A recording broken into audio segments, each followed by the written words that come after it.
weights or some shit doing with some weight. So he big as hell now. Man, they said nigga got muscles and shit, man. So he ain't bullshit this time.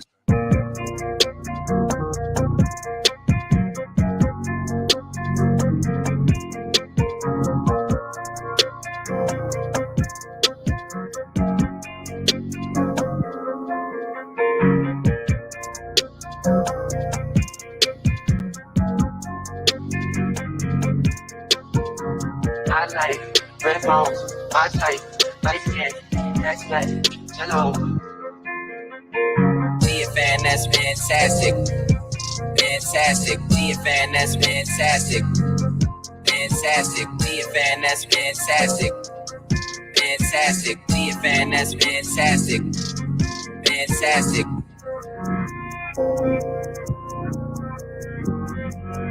That's good, fantastic.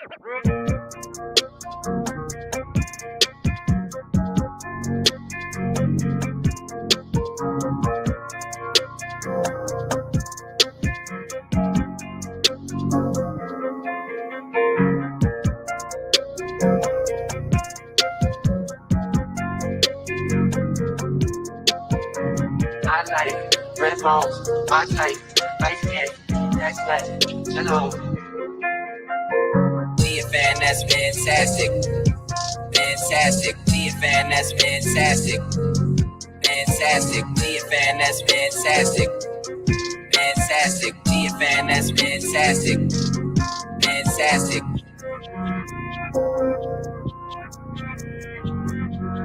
That's good, fantastic.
Yo, what up, what up, what up? Y'all know the deal, man. Like and share, like and share, like and share, so we can get this thing out everywhere. If there's anywhere in the world you could be, we'll just all be right here with me, the BABGOG. And I appreciate y'all pull up on me, man. What's going on?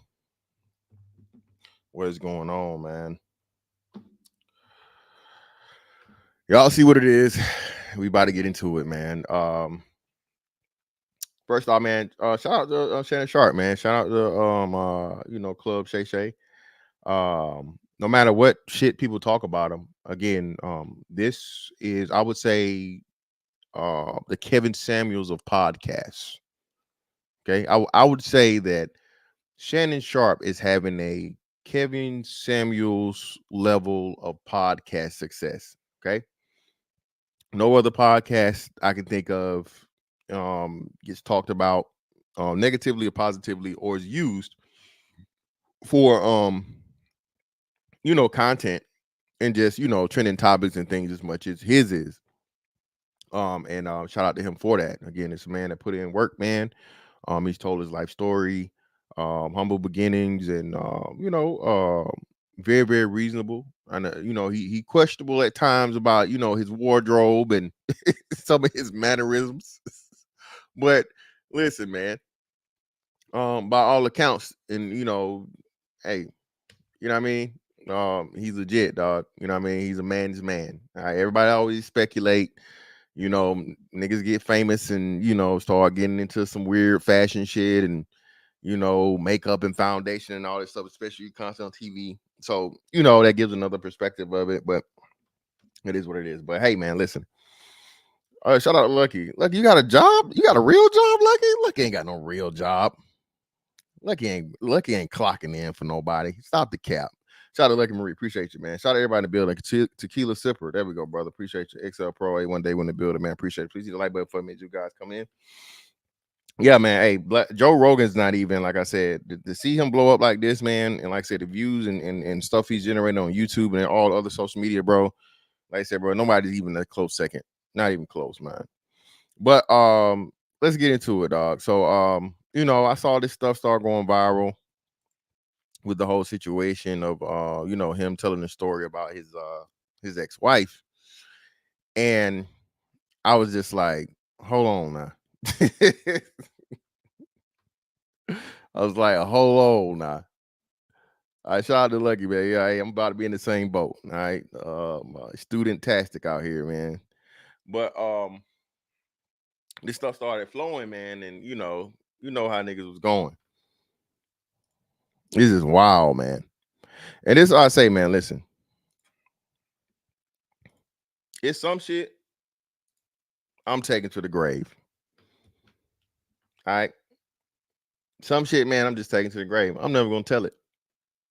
Not for clicks, not for views or whatever, so on and so forth, blah, blah, blah. You know, because as a man, bro, we all have those moments that should nobody know but you and God. If another person's involved, them, right? Now, don't let it. Ain't no gay shit going on over here now. For y'all niggas, all fantastic got a secret. You know how motherfuckers take that shit. So let's clear that up right now, baby. We ain't dealing with nothing but the finest pussy over here. Man, hold up. I don't do that gay shit now. Ain't none of that, nigga. You ain't never finna catch fantastic on. You know what I'm saying? No, ain't no Bobby V shit going on around here. All right, never happening. Right? No Eddie Winslow, nigga. No Eddie. Shout out to, I think we said that yesterday, but no Eddie, goddamn. But yeah, no Eddie. Shout out to, I think it was you, right? No Eddie. Listen, man. So but bro, listen, if you wanna or you feel like it's to you to say it, man, hey, by all means. Every man is his own man. So I can't tell you what to or what not to share. But you still have to motherfucking understand. As soon as you share that shit, you cannot get mad or angry at how people motherfucking use it, critique it, you know, laugh, cry, whatever. Once you make the shit public, man, it's public. Okay? You cannot complain about your fucking private situations that you made public after you make them public. That's why you have the choice to keep them private. But let's get into it. That was aborted wasn't mine. You are immediately married within the line already. Yeah. You know what I'm saying? So the marriage was never the same after that, was it? No, it was. This is at the beginning. You know what I'm saying? This is right at the beginning. And so within that process, She probably should have kept that to herself. and well, you know, I'm glad she didn't. Now, again, something we talk about, you red pill niggas, you talking points and this and that, and you hate women and you can't get women, you can't get no pussy, and you don't want to be committed, and you're emotionally unavailable, and you can't talk to people, you don't have no personality, you know, just the whole line, right? Every man that understands what it means to be a man, okay? All right? You know what I'm saying? To live is suffering, right? All right? Right? To live is to suffer. That's a part of it. You learn to accept it, mitigate it, become stronger from it, triumph over it, man, and be successful. Be happy. Enjoy the life that you can enjoy. There are going to be motherfucking hard times, man. Extremely, extremely hard times to the point where you think you don't make it. But the wonderful part of it, man, is the conquering of it. Is to be able to look back and see, you know what I'm saying, your struggles and you not become victim to them. That's what I think a lot of people don't understand in the thing. And I think that's one of the biggest builders of confidence in a man is him overcoming his struggle, be it childhood, be it early adulthood, be it just regular everyday stuff, be it job, be it personal, be it personal, professional, whatever it may be it intimate, be it platonic, right? Again, understanding and knowing what your purpose is and appreciating yourself enough to have other people respect you as a person, right? And to not just allow yourself to be used, man. A lot of people do not have the tools, the skills, the natural wherewithal, or blessed with the temperament, the personality, the mentality, the understanding to become those things, right? So when you are, that's why I tell you, man, it's like the ultimate cheat code in life, bro. Once you're really confident and happy in yourself and understand who and what you are, man, and you understand that, hey, look, whatever I'm doing is not bringing harm to anybody else. You know what I'm saying? And the decisions I make in my life for me to be successful, as long as I'm not, again, doing them dirty to, hurt other people along the way. Hey, man, that's how I'm gonna live my life, right? That's how I'm gonna live my life. I'm gonna be successful. I'm not gonna be ashamed of it. I'm not gonna let nobody fucking shame me for it. Whether I make 40,000, where I make 40 million, where I make 4 billion, right? I'm gonna have a confidence in myself at whatever level that I'm at. Once I pretty much know for a fact, though, that I have I've fucking pushed it to the max. I give it all I can give. Right? Once I know that, man, I'm satisfied with however it comes out. You know what I'm saying?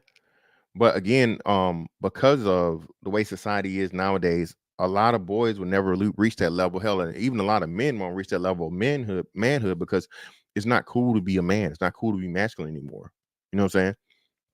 Being a man is evil nowadays. Just even concept of it. Masculinity is toxic. You never hear him say toxic femininity, though, but masculinity is toxic, and they trying to get you, bro. Listen, bro, man, I'm gonna talk about this Eddie Winslow shit too, just a little bit, because this shit right here, man, I don't know, I might work it now. Actually, I'm gonna do a separate whole thing on that. Let's go get his own show, because bro, these brotherfuckers gotta go. But let's get back to it. And so within that process, with that being known, it was just like, yo, with even in being, the pregnancy, she almost died within the pregnancy. So that was a hard time too. Right. It was a lot, it was other times she had gotten pregnant, other things. And it just got to a point. She had gotten pregnant again? Yeah. While y'all were together? Yeah. And it wasn't you? Not with me. Oh, come on, Kel. Shout out to Shannon Sharpe, man. Listen, man. Come on, dog. Come on, man. Got here with the boost. Come on, man. What are we doing here? Brothers, this is brother. My shit all fucked up. God damn, I gotta drink some water. Oh, that was horrible. Strike that one from the record. I ain't got nothing around me, man. I have to drink some and redo that one. Actually, yes, we hope. Yeah, we gotta fix that right now. Damn, I'm all off pitch. Ooh, it's horrible. Wet my whistle. Hold on. It's just TV timeout. I apologize, y'all.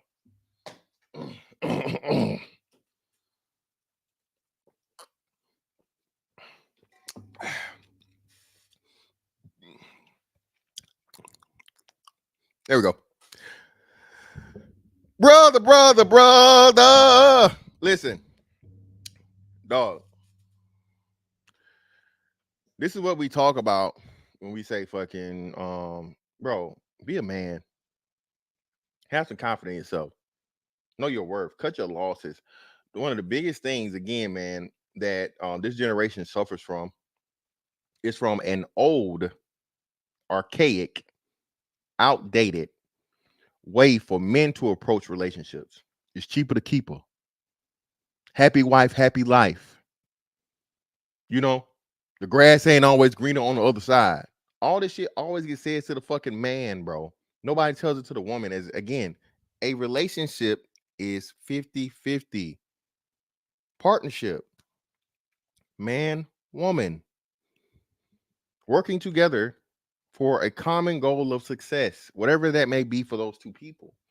Now, in the 50-50, that doesn't just, and that's why I hate this whole thing. Every relationship should be 50-50, man. You know what I'm saying? At the very least. And at all times, that 50% will not equal 50%. Sometimes it's going to be motherfucking 55-45, 60-40. Hell, sometimes it may even be fucking 99-1, right? But if and when you love that person, right, and they are not trying to destroy you and or that relationship, and they're just going through a hard time, when you love them, you stick with them through it and you help them fight through it, and you guys grow together. More often than not, the man does that for the woman, but the woman's unwilling to do that for the man. But the man is always told he shouldn't have limitations on how far he's willing to go for that woman, no matter what she's doing. Man cheats on a woman, bro. Look, bro, they told Beyonce. What do all the women tell Beyonce? She telling y'all about Becky with the good hair and Jay-Z out here getting that motherfucking side portion.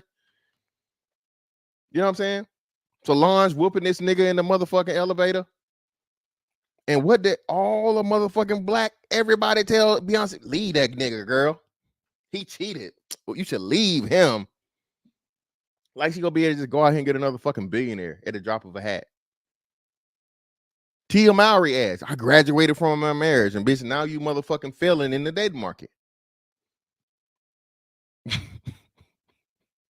Graduated from your marriage, and now you motherfucking failing in the dating market. Which allegedly, though, I think she got like a new guy or something. I don't know. Whatever the fuck. Somebody correct me on that. I saw someone say it, but you know.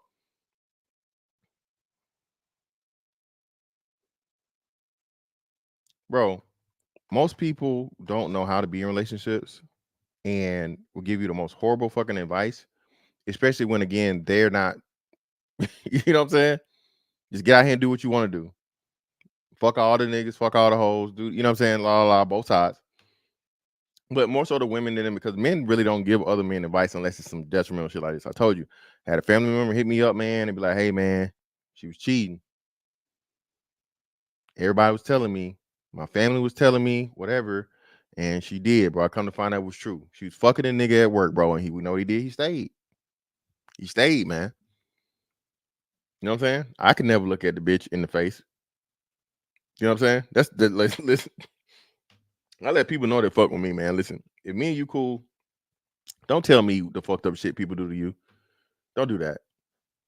You know what I'm saying? Because I see them for the piece of shit they are, because I have no attachment to them. You can't do that.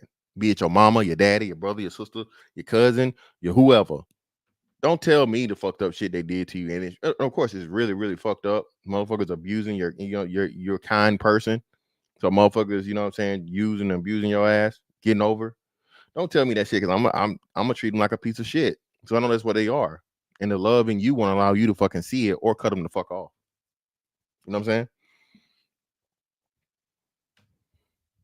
But back to, man, listen. Come on, man. Listen, man. Shout out to Shannon Sharpe. Listen, bro. Ain't nothing funnier than an old country nigga, bro. Ain't nothing funnier, bro. I'm telling y'all, man. Listen, I know, it's comedian and shit and blah, but like just amateur comedian, man, an old country nigga, bro. Get that nigga a bottle of fucking something. You know what I'm saying? Brown, white, whatever his fucking drink of choice is. Bro, the whole motherfucking family be motherfucking rolling over.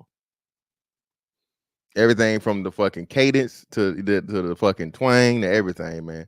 What you mean? What you talking about? Shit. I told that motherfucker not to go over there, and what he did, he go over there. Look at that dumb ass. Look what happened to him. Shout out to Shannon Sharpe, man. Keeping the old country nigga alive, man. It wasn't me. It wasn't. And you stuck around? Yeah, I stuck around. But here's the thing. These were things that were being revealed. She telling you this.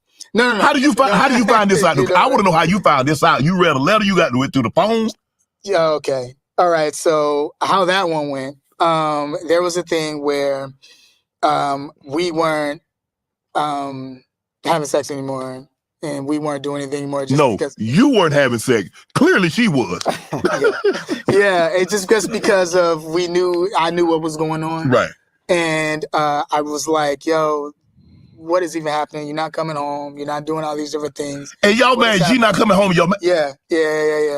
But then this was, back then. Yeah. We praying for her now. It's all good. Yeah. But this is what the process of what I was going through. Oh, right? yeah. And so now as this is going on, there was a time, get some more soda. Now I need something stronger than soda, Kel. You telling me that right here. Go ahead, brother. I mean, you had one, you aborted that, but that wasn't yours. She told you, you didn't know. You had one of your own, and she... Yeah. Shannon said, I gotta take a drink. I gotta take me a drink, man. Hell going on here. Listen, man, it's too much, man. How y'all say this is too much? This is too much. It's crazy, bro. Oh no, I'm gonna get that. I'm gonna get to that, Cortez. And I think Cree said it too. Listen, Cree, listen. We gonna listen to both sides. Oh shit. Yeah. Well, yeah. There was a situation where there was a guy, and I had a feeling, you know what I mean, that she was. Did you know him? talking to somebody. It was one of her friends that used to come over, right? And, you know, I was working a lot. You know what I Listen, man. Listen, bro. That male friend shit, bro. Bruh. That shit dead. That's dead, bro, for real. Call it insecure, call it whatever the fuck you want, bitch. He ain't your friend, he our friend. If he ain't our friend and you ain't known him for fucking what's name, and I can tell that nigga want fuck, you ain't gotta say too much. I can look in your eyes, I can tell you wanna fuck. Listen, a man know when another nigga, bro, listen, you can tell, man. Most of them. A nigga gonna slip up, especially if she bad, bro. Listen, bro, like I said, listen, bro. The best thing you can ever do is bring a bad bitch around a nigga, bro. That'll let you know. That'll tell you who a nigga really is. You know what I'm saying? Niggas turn into wrestlers. Niggas turn into comedians. Niggas turn rich. Niggas turn, niggas turn snitch. Niggas start snitching. Hey, man. Hey, did you nut in that bitch last night? Whoa. Brother. Wait, what? Yeah, you know the bitch that had the motherfucking, she had the missing eye in the arm, in the hook arm. Whoa. Now, you got too much dip on your chip. Listen, man.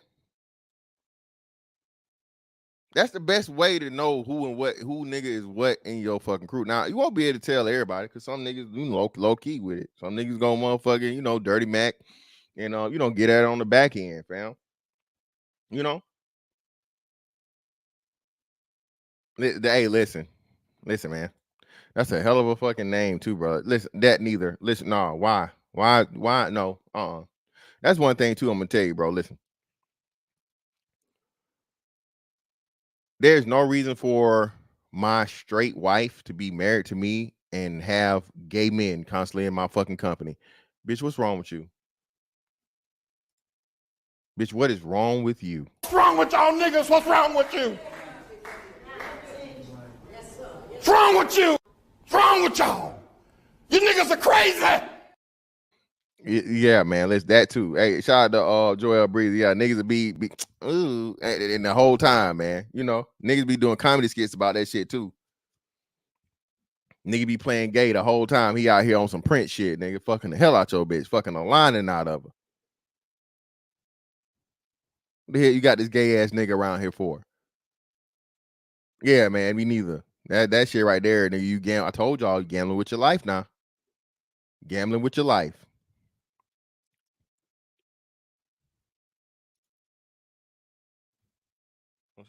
I mean, so it's one of those situations. And so I was dropping off the kids, and then go to work, and you know how I go. And so one day I decided where I was like, yeah, I'm gonna take the car and just kind of like go searching where she might be, because she don't be come home. And so I got in the whip, went driving around, saw her whip, looked different, and I saw it, and I said at the hotel, I was like, yo, okay, this is a car at the hotel. I go to the lobby, you know what I mean? I go walk into the lobby. Turns out dude just come walking down the lobby about to go to the car, my car, and then she was driving, you know what I mean? And I'm like, oh, okay, what's up? Take me upstairs. Let's go to the elevator, let's go together. You know what I mean? And he's like, oh, okay, cool. You know what I mean? We go up, we don't need to fight, let's go. Yeah. Because I already know what it is. Right. So we go up, of course she's surprised, within the room. And, we walk in, I walk in there and I'm just like, hey, okay, so this is what's going on. Okay, cool. You know what I mean? All right, and this is what you're doing? Okay, so, and I walk out, because I'm like, I'm not about to fight over someone that... she already made a decision. Yeah, you made your decision. Listen, man. A wise man once said, I don't fight over hoes. I'm going to let the steel hit you. Listen, bro. That pussy already gone, bro. That pussy ain't yours. Bro, once you find out she fucking with another nigga, bro, hey. what they say, keep it P, my nigga. Keep it P, man. And start immediately motherfucking getting your exit strategy, bro. Immediately. All right? Immediately start getting your motherfucking exit strategy together, brother, if you ain't already got it going. Don't stay in that bullshit, bro. Don't do it. Get out of there, dog. Again, a woman cheating and a man cheating are two separate fucking things. A nigga just getting some pussy. A bitch gotta fucking have some attachments to a nigga to let him fuck. I don't give a fuck what they say. Unless she's a fucking paid fucking prostitute, that's the only bitches out here putting that pussy out here with absolutely nothing behind it. Okay. And every now and again, maybe a drunk bitch on a one night stand. Okay. But she's in a committed relationship with a man. Okay. And she let that outside dick come in and keep them hoes sick. Bro, she ain't yours. Let her go. Get out of there. Wife, girlfriend, fiance, whatever. Nigga, get her out of there. If y'all supposed to be together monogamously, get her the fuck out of there, nigga. All right, niggas gonna try your bitch. They supposed to, especially if she bad. It is her responsibility to keep them niggas motherfucking away. That's how she be doing. Every nigga in a DM, a text message, or this or that, or whatever. What's that song? They're talking about my man. That should be that bitch's motherfucking reply and blocked. When these mad bitches be showing these things, like Tusi did this shit the other day, and it was just weird. When he I guess he calling himself exposing Shaq, because Shaq was trying to holler at his baby mama or whatever, right? And this nigga didn't even understand. He was saying, "Let me get that baby. Let me get that baby." The nigga didn't put a fucking comma there, so he took it as like the baby. But no, nigga, he's saying, "Let me get that baby." You know what I'm saying? He don't even understand old nigga lingo. But you exposing some shit that your old lady then just immediately motherfucking block and you know what I'm saying, delete. That's how it should be. You should never know about all the niggas trying to get at your woman, bro. You should never know. If you know she bad, you already know she bad. Niggas won't fuck anyway. All right? Niggas trying to fuck regardless. You know this. So you don't need the evidence of it. You don't need a confidence boost from seeing some other nigga trying to get at your woman. You know what I'm saying? So if she's selling this stuff or so on and so forth, she's doing a couple different things here, right? She's showing you that she has options, especially if it's a person that's bigger than you, you know, physically and financially. A person that's bigger than you and all these different things and so on and so forth. A dude that be considered a better man than you. That's a warning shot. It's like, all right, nigga. You see who in my DMs. You see who's trying to get his pussy. Which again, you know, women don't understand that a nigga trying to fuck is not a nigga that's trying to motherfucking wife you up. Bars. I'm saying this again. Ladies, a man that's trying to fuck does not equal a man that's trying to wife you up. 99% of niggas do not want to put up with your problems, issues, attitude, personality, your bitchy ass ways, your time of the month. 99% of niggas don't want to deal with any of that. That's why the man that's with you, he actually motherfucking cares about you. He lets you bitch and complain. And he not, again, we not talking about these motherfucking, you know, these part-time pussy niggas and these, you know, in and out of jail niggas, hood niggas, killer gorillas, drug dealers. We ain't talking about them type. We talking about the majority of black men, you know, the regular upstanding citizen 9-to-5 guy that goes out here, works fucking at least 40 hours a week to motherfucking provide a life for you and him. And he come home and he can't get no motherfucking peace. Okay, you're not no bitch all the time. I'm not talking about a dude this, you know, but in a relationship where you do have those hard times, he don't motherfucking haul off and hit your ass with he don't smite you. He ain't never raised his hand to you. He don't call you no bitch and no hoe. Okay, he'll let you know, hey, you acting like a bitch. You acting like a bitch right now. Women are, oh, you calling me a bitch? What did I say? I said you acting like a bitch. Are you? Well, no. Answer the question. Are you acting like a bitch? All right, so can we calm down and whatever's going on, actually have a conversation? Can we talk about it and you not just fucking be overly emotional and cause issues and problems to where neither one of us gonna be comfortable and now shit's awkward? Can we do that? Well, no. Answer the question. And again, a lot of times, man, one of the biggest things I've learned in any type of situation, bro, when shit start getting, the woman starts getting overly emotional and whatever, like, hey, let's just stop right quick. What's going on right now? What are we doing? No, what are we doing? What's the problem? Well, you did this. Is okay, cool. I say I did this, and this. Okay. This is how you took it. Well, this is what I meant. Okay, this is how I meant it. That's how you took it. Or you thought I should have did this and I didn't do that. Well, I didn't do this because of this. This is the reason why I chose to do the shit I chose to do it. Is that something for you to fucking get mad over?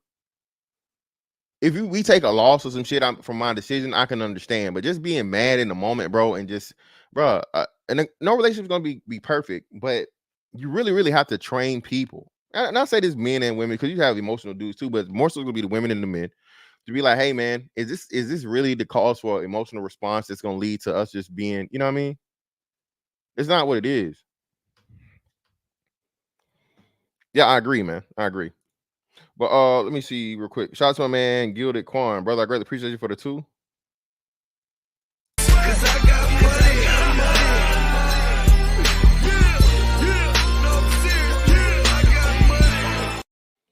His wife was R. Kelly in the download video, Mo.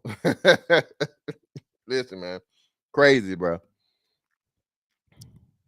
We done been through it. Did she like come out and let me explain? Yeah. What did that explain? Offer without explanation. Explain. I'll go to the car. After I went to the car, then there was this.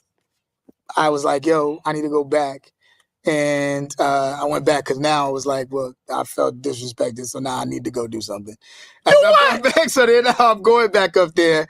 Cops came. Everybody came up at that point, and I remember this cop told me. He said, "Hey, yo, I seen this type of woman, this situation. You need to get out of this situation." You know what I mean? Need to get out of this situation. Like, like a goofy, still stayed around. You know what I mean? Listen, man, again, brothers give brothers good counsel all the time, man. You know what I mean? Men look out for men, bro. Just innately. You don't even really, hey, my nigga, I wouldn't do it, nigga. Hey, I wouldn't even fuck with it like that, fam. For real. Yeah, bro. I don't know, man. I don't know if you want to go down that corner around there, but hey, niggas are slick, give you some real motherfucking advice. Or they hit you with that what? They hit you with that, all right. Hey, a nigga hit you with a fucking inflection on that, all right. That motherfucker, all right, got a motherfucking pitch on it, nigga, a high pitch. Hey, bro. Take heed, nigga. Take heed.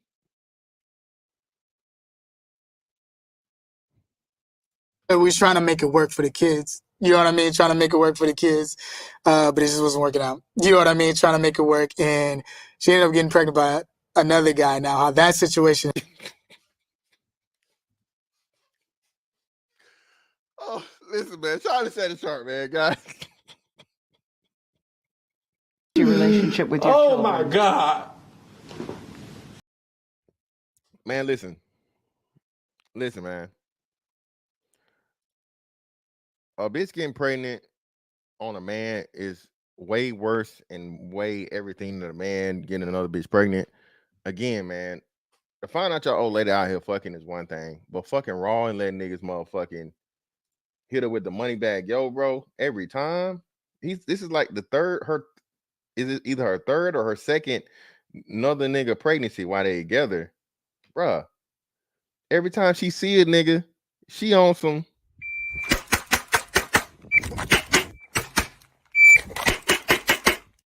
Shoot it up, nigga. Shoot it up.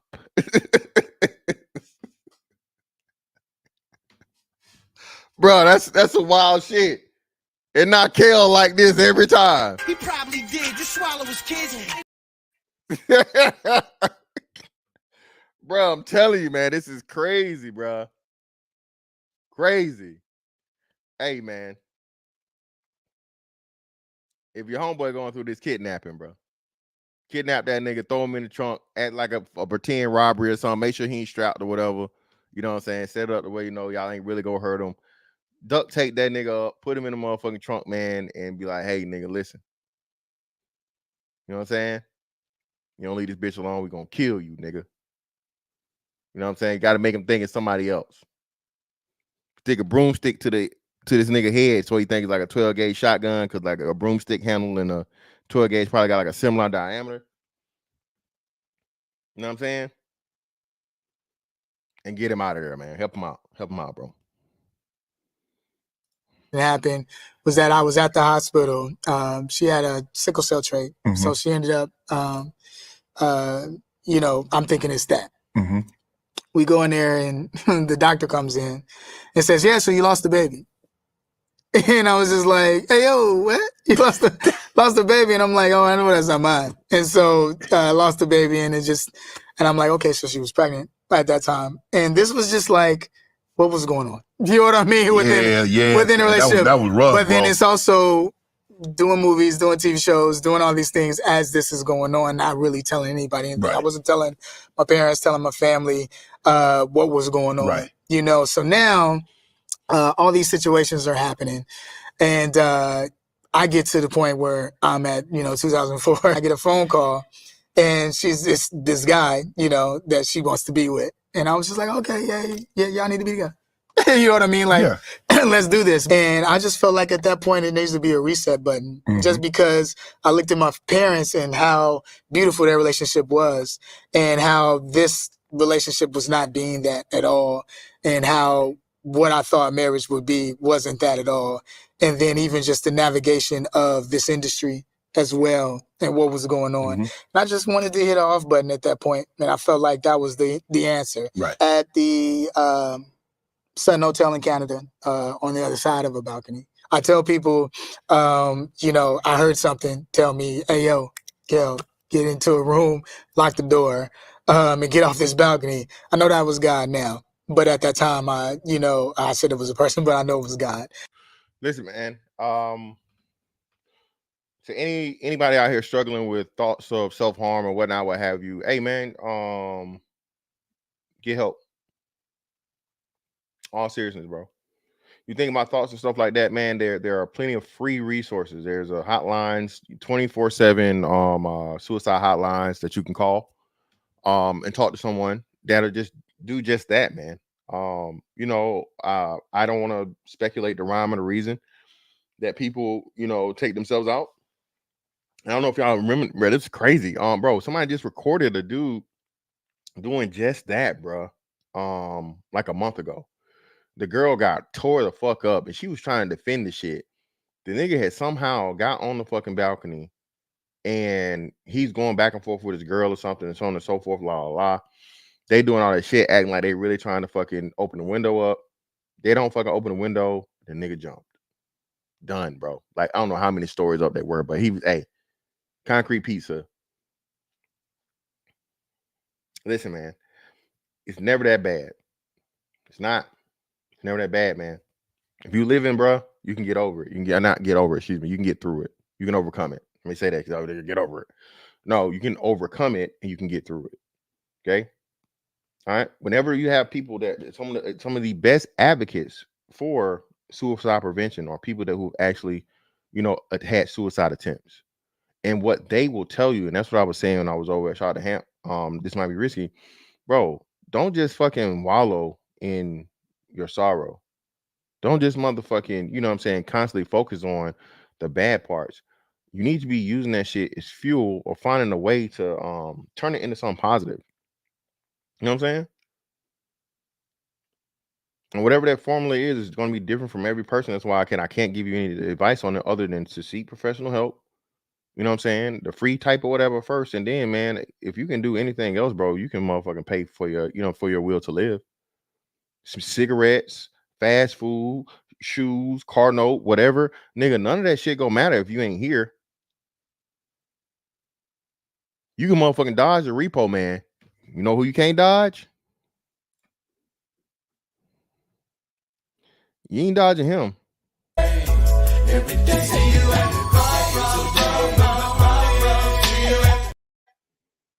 All right.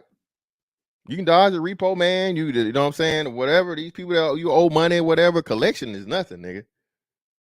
We done all had collections before. You know what I'm saying? I can take a little credit score hit for my motherfucking life score to go the fuck up.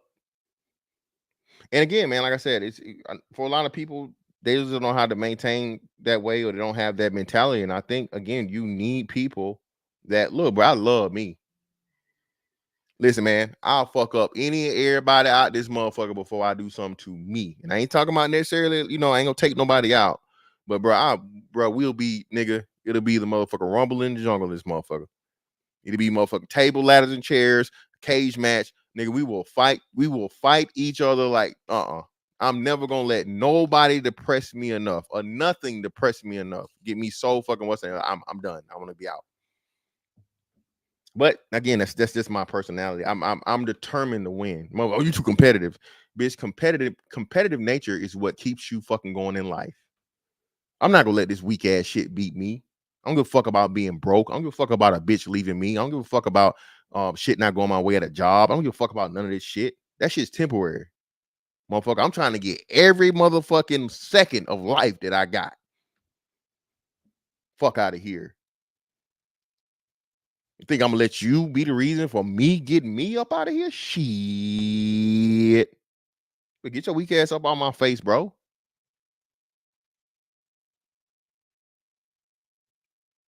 I'll turn all this shit over. That's the attitude you gotta have about you, fam. That's the attitude you need to have, and whatever road it takes for you to get there to that fucking destination. Like, bro, I love me over everything. Because you don't love you, man, how the fuck you gonna take care of you? And more often than not, again, it goes back to this whole thing where the man is taught, bro, you know, love everybody else, take care of everybody else, be responsible, provide, protect, all this other shit, la la, and you put yourself on the fucking back burner. Now you depressed. Now you doing drugs. Now you drinking alcohol. You know what I'm saying? Next thing you know, now nobody wants to deal with you now because you have, you know, dependencies and all these different things. And you're angry all the time. You know what I'm saying? Bro, you good for that shit, fam. And again, it's on you to figure out what that is. Be it professional, be it personal. And I don't know if he does it here, but I'm gonna definitely go to it on YouTube. He talks about this, bro. He internalized this and dealt with all this himself.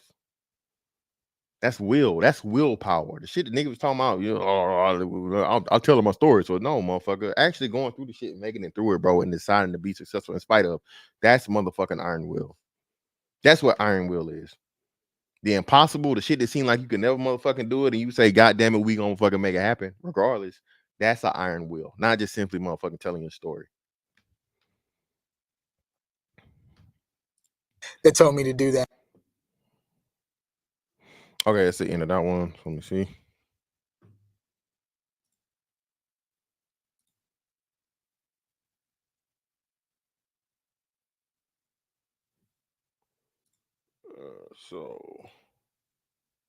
So this is the wife, allegedly. We're gonna see what she got to say, or the ex-wife, excuse me. And of course, man, there's always going to be several sides to a story. You know what I'm saying? So let's see what she got to say. What, you get married, you just stay married for the rest of your life. So I figured that I had to accept Kel for who he was because he was my husband. But along the way, I realized that there were just some things that I could not accept. And once I stopped accepting those things that he wanted me to accept, that's when the man got completely psycho and crazy. And this really began the narcissistic nightmare. Now, listen, it's too many buzzwords in there for me. Too many buzzwords in there for me. This right here isn't her. This is her slandering character. This is why she's, you know, narcissistic and psycho and all these different things and making it seem like he's crazy. And, you know, she was just, you know, fed up. Yeah, bro, this is typical fucking woman response to any allegation that a man makes against a woman, bro. I'm already not believing the bullshit. He didn't go through calling her a narcissist and a this and a that. He told a story. The story in itself, if you have a story to tell, the story in itself will expose the person for who they is. You don't gotta add all these motherfucking adjectives, adverbs, descriptors to the shit. You don't need all that. You don't have to convince the person. Just tell the story. What did he do? That I'm still like, I hope people are realizing that this is why this is still trauma, right? Because still, so many years ago, this man is lying about abortions. I mean, just the fact that you're even lying about abortions is crazy. That's like really crazy work. But then also to state that because of these fake abortions or because of cheating, because of me cheating, this man said he wanted to kill himself. I mean, just think about how narcissistic that sounds. Bitch, why you not denying the cheating? You talking about everything he does and still using his birth. Did you cheat, bitch? You're not denying the cheating allegations. You denying the abortions, but you never said that you didn't cheat. Is that Sunshine? Glad a woman picked up on that. Yeah, of course. She's a victim. Right. Another thing is, and I want to clarify this very much. In the interview, Kel is acting like, we did not want our son and it was a secret. It was not a secret. It was never a secret. We wanted our son. He's the one who wanted me to get pregnant with the son. We told everybody. Both of our parents knew as soon as we found out that we were pregnant. And so there was no sneaking around. It was not a shock. Every single person knew, and he made it a point to make everybody know. So like, that's even crazy to me, because when this was happening, as soon as I found out that I was pregnant, he was so excited, and his parents, everyone was so excited, and we were all excited. So this is so strange to me, this version of events that he somehow now has. Anyway, so yeah, so Kel's math isn't mathing. He is not talking about me. I am not the one that is pregnant. It's not even physically possible. The very first time that I had sex, I was impregnated with my son, who is here, and he's alive and well, and there could not have been an abortion in between any of that, because obviously that's not how it works, right? So yeah, so we were 18 when our first child was born. So I don't know what he's talking about. And then 19, nobody was born. But that's why I'm saying that, I really do think that sometimes when people have mental issues and they have, well, I don't even know if it's a mental issue, really. I just think that Kel is such a bitch that Yeah, bro. Listen, the ad hominem attacks are not motherfucking necessary, bro. If you got the story to tell the story. And you said 19, nobody was born at 19. You didn't say abortion wasn't happening at 19. Obviously, goddamn it, if a person ain't born but you were pregnant, what are we doing?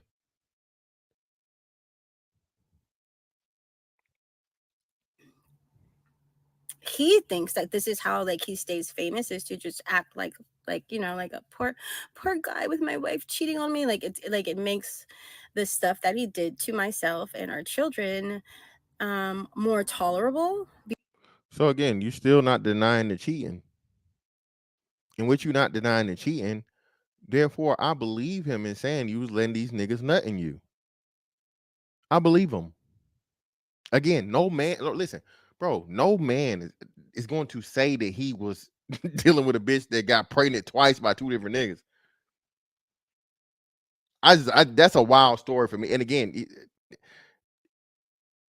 is he a fucking A or even fucking B list celebrity? No, he's like a Z list celebrity. But again, why is this man gonna make up this shit? And two, I gotta show something else to show y'all, where she's claiming it's him that's been defaming her, but we got proof to counterpoint that.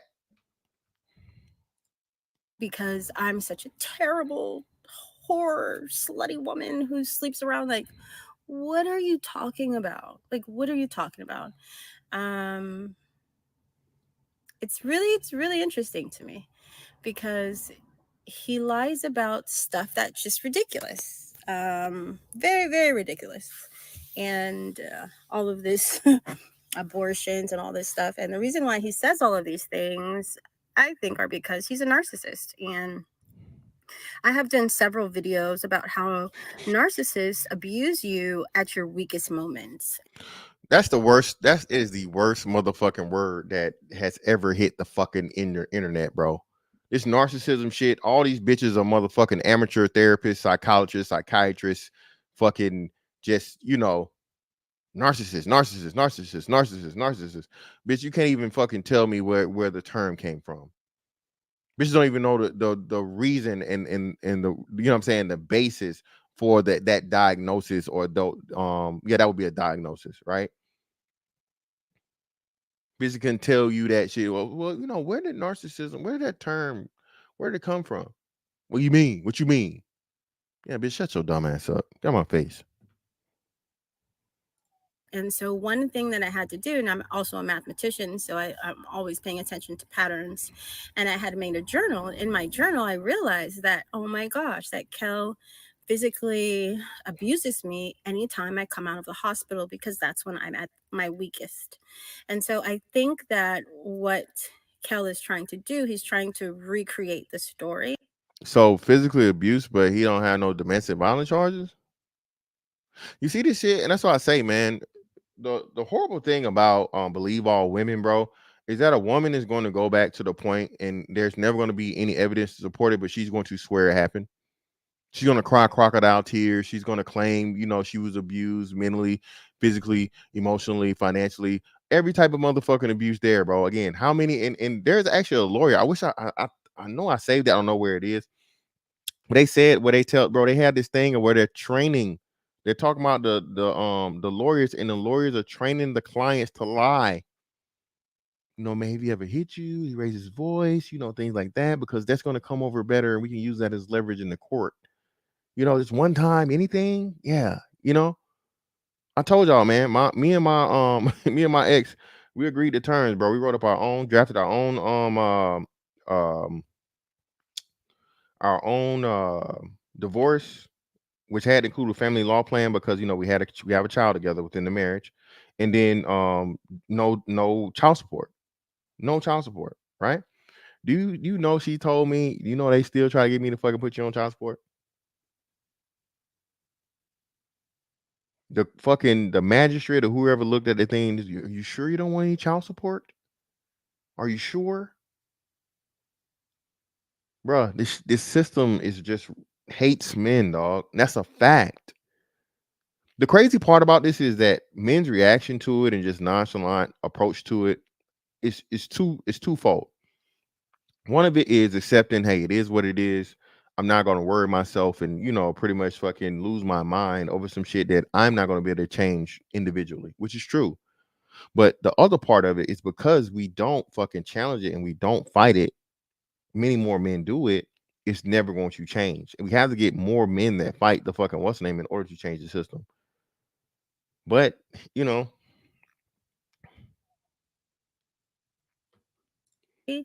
to make there be a reason other than the fact that I'm really sick and I have a critical disease, and so I'm forced to go to the hospital a lot. And so he doesn't want anybody to feel sorry for me with all the medical records. So instead, he's trying to equate me going to the hospital with abortions. Ma'am. Now, he acknowledged that. He actually said that in the thing about you having a sickle cell trait. So you're acting like he jumped over that, and now every time you go to the doctor, like, who the hell? That makes no sense. He didn't even mention you constantly going to the doctor. He didn't say that. He acknowledged your medical condition, and he said, hey, this bitch still had 2 abortions on me from 2 different niggas. Are you gonna talk about the fucking shit? Let's see if you bring up the hotel thing. Is that a lie? Which is, unfortunately what these kinds of narcissists do. And the older that they get, obviously the better that they get, because I'm sure nobody would even think to put those two together. But I always would have to think about what Kel was thinking, because this is just what happens when you're in these kinds of relationships that are abusive, because you're constantly trying to figure out, like, how do they get to these crazy ideas in their head. And again, the way a person isn't telling the truth, bro, is the underlying the underlying slander. How many times are you going to say psychotic? How many times you're going to say narcissistic? How many times you're going to say abusive? How many times, again, you're trying to convince the person that's listening? You're not giving any specific instance, no story. You're just being descriptive about how this person was to you allegedly, with no evidence whatsoever to fucking, you know what I'm saying, back it up. This man went on a podcast for an interview, and he told specific time frames in life, specific fucking occasions and situations, and you're not fucking disputing that. What's up with the hotel shit? You want to talk about that? Of course not, because it happened. And it was something, and that one thing, all you need is one motherfucking set of what's the name for to at least have some form of evidence, right? Compared to the other person's just fucking allegations and slander. To fucking, you know, hey, it's easy. Who's on what side do you need to be listening to? Yeah, exactly. Listen, that's what I'm saying, man. Listen, man. And I told y'all, listen, what did I say? Men, but black men especially, bro, you have to be an amateur psychologist, psychiatrist, therapist, whatever. You have to be a amateur mental health professional dealing with women, man, especially an unstable woman. A woman that has, and this is why it's important for you to learn about her mental health, her childhood, you know, any type of motherfucking trauma, bro. It's important. That's just not no joke, bro. We can't. We're trying to do this better. We're trying to make this better for ourselves. So, you know what I'm saying? You niggas be talking about body count, nigga, more than fucking the crazy account, my nigga. All right. Y'all be talking about body count, how many dicks she done had versus how many motherfucking pills she done popped for motherfucking, you know, whatever her chemical imbalance may be. You need to be focused on that. The fucking is you know, compared to this bitch just a crazy ass bitch, nigga, that's night and day.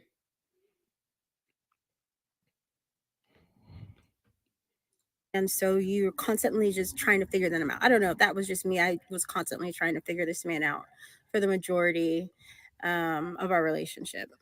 So, well, that's about the abortions. I guess I'll have to do some more videos.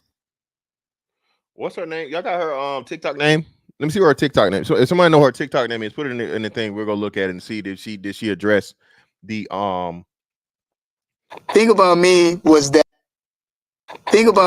was that I didn't. Relationship is very important, and you need to let people know how you feel. At that time, I really wasn't doing that. Right. There was a trust thing. You know what I mean? I had already been through death, you know, within my family in Chicago, and all these things were going on. At this point, both of my uncles was murdered. I had a friend that was murdered that we talked about. Yep. All this happened around the same time. And so there wasn't any, I wasn't seeing any therapist or anything of that nature. I was just working constantly working on the show. Listen, man. And that's why I say, man, listen, hobbies are important. Purpose is important. A lot of times, man, there are a lot of brothers here, man. Myself included, bro. It was times, bro, when I didn't know what the fuck. Up, down, left, right, back, front, nigga. I didn't know where the fuck I was going, what the hell was going on. I just had to, nigga, bike down and whoa. Pause. Okay. Pause. I had to bear down. All right. I had to bear down and just fucking grind through it. Bear down to grind through it, nigga. Fuck it. This shit gonna hurt. It's gonna suck. It's gonna be whatever. But when we through this shit, nigga, we winning. Bro, I done had them times in my life. And again, you know, for me, the biggest one for me was, you know, the whole situation with my kids, man. You know what I'm saying? I told y'all, man, if it's anything that ever goes on my fucking tombstone, man, the first thing I'd rather be there than anything of this fucking Navy shit or any stuff I did. And that's no disrespect to the vets or whatever, right? But dad is the number one thing I want there. You know what I'm saying? I know the importance of that shit. Brothers need to understand how important you are. Make sure that you're fucking, you know what I'm saying, regarded as such, man. You out here doing what you're supposed to do. You motherfucking, hey, kill and die about it. You know what I'm saying? If necessary. You've always provided. You've always protected. You fought. You put up with the bullshit, a bitch ass fucking baby mama that made the shit difficult and wanted her fucking goals to make you just say fuck them kids. She didn't fold, bro. For your bloodline, your lineage, your legacy. Bruh, told y'all, bro. That shit was like the most difficult shit ever. But I use that shit as motivation, nigga. And hey, I came out better on the other side. You feel me? So yeah.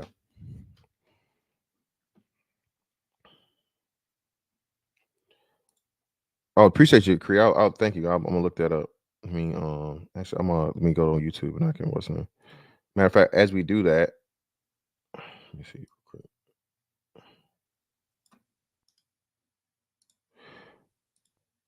You niggas owe me 90 likes, okay? If you lie, you steal. If you steal, you will most certainly kill. Hit the goddamn like button. That's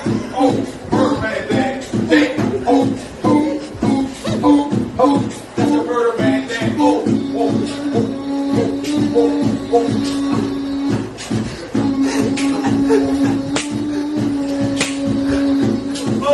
Real more shit, man. That's why more bodies, man. Yeah, man, this is wild. So her whole thing is about her and Kel. Come on, bro. Who is obsessed here? Who's obsessed here? But damn, is this her? It don't even look like her, like it did in the picture. Is this a different girl? That's the same girl?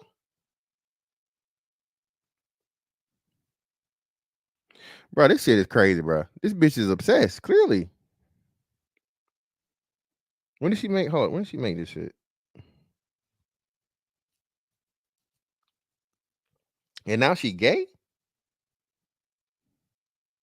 Man, this is too much, man. Lord Jesus.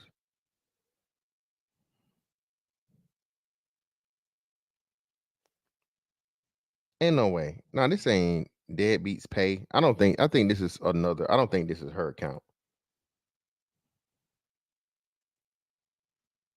Is this somebody? I hope it's not. Well, is it? No, it is because she's posting all the videos.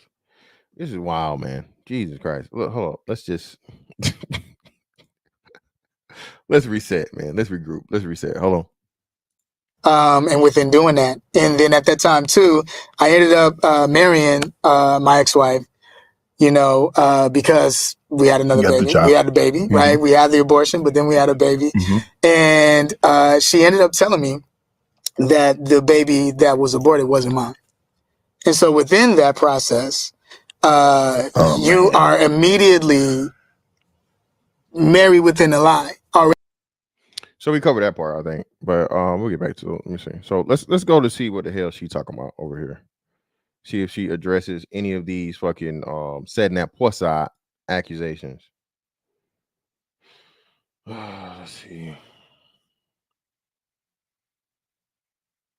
Hold on.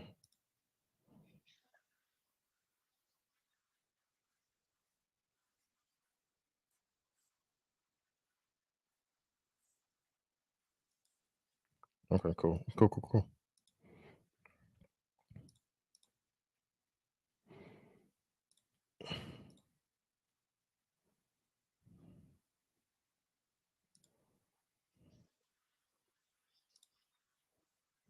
And he stayed with. I am still trying to figure out why everyone is like really truly believes this man's ridiculous lies. Pregnant by 3 different men. Come on, Kel, are you okay? It's like I'm trying to figure out what's going on, because there's nothing wrong with this man just being accountable, but of course he cannot be accountable. He can't be accountable, right? So you want to go and tell some story, I'm pregnant by 3 different men while I'm married to you, dude?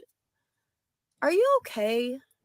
This is the story that I guess he's been telling people. He's been telling this story to people, and I'm sure the story has now morphed into 5 different men, or I don't even know. I don't know how many men it takes for somebody to not like me. Like, you're trying to get people not to like me or to think I'm some whore, and that somehow will change the reality of what happened, but that's just not how it works at all. And no, I was never pregnant, and no, I never cheated on Kel. And the children that he has, that he and I have together, are his children, and he's had the DNA test. He had the DNA test immediately because, you know, of course, the very first thing a man says when he's caught doing horrible things is that he's doing it for a reason. And so, Bitch, if he had a DNA test because you had a history of hoeing and letting niggas nut in you and get you pregnant. Most dudes don't. That's why listen, the reason why the paternity fraud is so low is because most men fucking trust their wives enough, foolishly, okay, to believe that the children she's having are his, or the child she's having belongs to him. This is why fucking paternity needs to be fucking mandatory, bro. Out of all, bro, you know how much they charge you, nigga, for like, bro, have y'all ever seen a doctor bill for a birth in a hospital? Put a one in the chat if y'all ever seen a motherfucking birth bill, nigga. A birth bill? Nigga, that's a house. Depending on where you at. Just having a baby in the hospital, nigga, is a fucking house. So the fact of the matter that they squeeze all this motherfucking bullshit into it in the first place, bro. You know what I'm saying? If a man is there and the man is said to be and they're married, that's the only way you'll be able to hold to is if they're married. If they're not married, it's so on and so forth, then you have to ask for it or whatever, so on and so forth. I'm not saying that. It's totally different things. If a man is married to that woman, bro, a fucking paternity test proving that the child is his should be standard. And if bitch you feel some type of way about it, why? Why? You know it's his, so what the fuck is gonna hurt? Ego, pride, and whatever. No, bitch. This is why you need to take it out of each man's personal situation and put it in the hands. That's one of the things that need to be in the hand of the state. Goddamn, you're already in it in marriage. That's a part of fucking marriage. To make sure that this fucking bitch is not fucking. You know what I'm saying?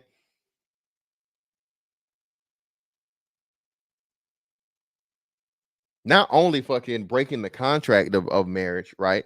You know, with infidelity, but now, not falsely advertising, but what would it be?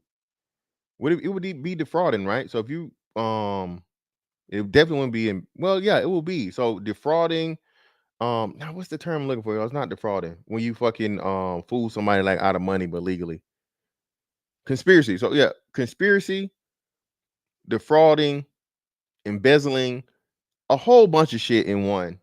Okay, because this bitch got plans to motherfucking have you take care of that kid for 18 years within a marriage. Oh, wait. Here we go.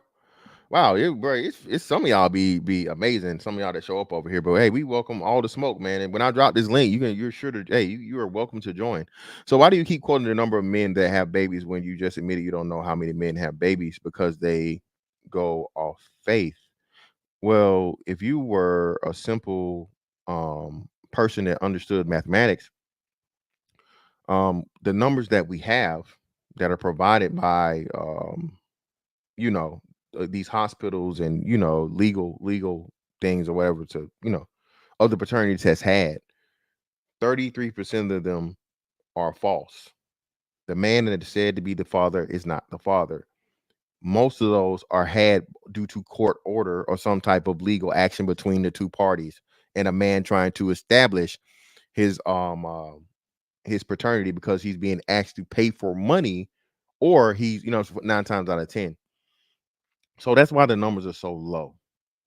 If you were to make it mandatory, okay, to where you had, let's not even say 100%, but 50% of the people do the same thing, the numbers would scale up, not down. Okay, the bigger the pool, the bigger the number. A simple fucking mathematical principle. Genius. Thank you for the fantastic lesson I was able to provide because of your not so fantastic understanding of math. Thank you. And don't block nobody, by the way. Let them. Hey, man. We like questions over here. We like questions over here. Exactly.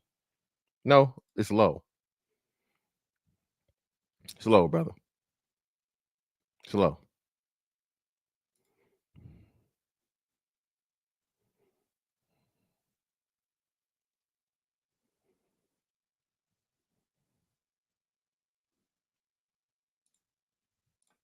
Kel wants to give himself a reason, and his reasoning behind why he was abusive, why he tried to kill me, is because I was pregnant. Ma'am, so now he's a fucking killer? Now he's an attempted murderer? Where's the police report? Surely while you were pregnant too. Where's the police report, ma'am? By other men during our marriage. And that is so far away from the truth. I don't even, it's so hard trying to disprove something that is not even possible. This is not even a possibility. For Kel, for Kel to say this, not even possible. And so for him to say this, it just shows, like The fact of the matter too, ma'am, long pauses, right? Extremely long pauses means you're searching for something to say. You don't have a story to tell. What are the indications? What year did he abuse you? What year did he try to, take your life while you were pregnant? It can only be 2 times according to you, right? Because y'all only had 2 kids and you were never impregnated by another man. So you should be very, very easy to tell us on this month, even possibly this day, so on and so forth. This is what he did in order to try and take my life. But here you go, motherfucking fumbling, bumbling, and fucking mumbling, trying to make up more shit and more words to find just to fucking call him a horrible person. serious mental problems, and you are trying to, gather your man fans up. So you go on Club Shay Shay and you try to get the men to, go against me because I'm a whore. And that must be like, I'm smart. I raised these kids all by myself without him involved. He was not involved at all. He actually intentionally tried to make sure that the children had a very terrible life by selling their property, using their college money, using my daughter's wedding fund for his wedding. I mean, all of these terrible things. So he's trying to figure out a way to justify that behavior. And the way that he's justifying that behavior is saying that I was pregnant by 3 different men while we were married. And somehow people are believing this story. Does that make sense? I just want to know if that makes any logical sense to anybody. Someone who is having a crazy marriage and running around being a single mom to 2 children, writing all these TV shows, writing all this stuff, doing all this stuff for Kel and with Kel, being in rap videos with him and music groups with him and being signed to Interscope, and in the middle of all this having multiple affairs where I end up pregnant. Bitch, that's Hollywood. That's normal in Hollywood. You act like you some regular smegular motherfucker. You in the shit. Get the fuck out of here. Crazy. But hold on. Yeah, go to the most important part. Where is it? Oh shit, what happened? Hold on.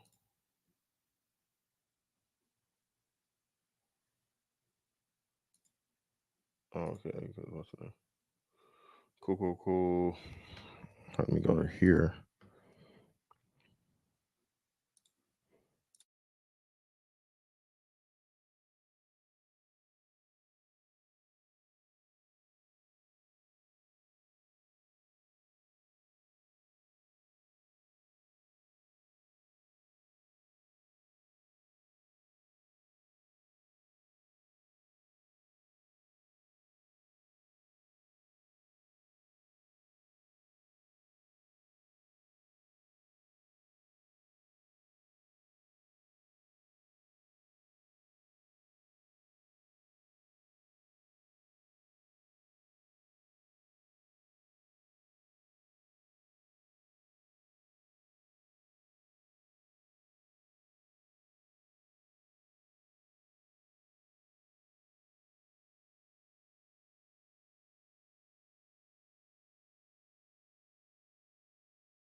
Now, here come the part for you hate God niggas. Okay. You hate God niggas. Listen, now it's finna get a little sticky for y'all. Y'all finna get a little uncomfortable. We finna go to church. I'm just let y'all know. So go ahead and grab your prayer cloth and be prepared to open your Bibles to chapter and verse. Okay? Because we got to talk about this. Okay. Y'all need some praying. Y'all should have had a praying grandmother. Because we about to talk about some South shit that y'all may not know nothing about, but that shit real. Okay. Are you ready? You're prepared? Let's start it off. And say, thank you, Lord. And say, thank you, Lord. Tell him, thank you, Lord. Thank you, Lord. What's going on here? Oh, it's not.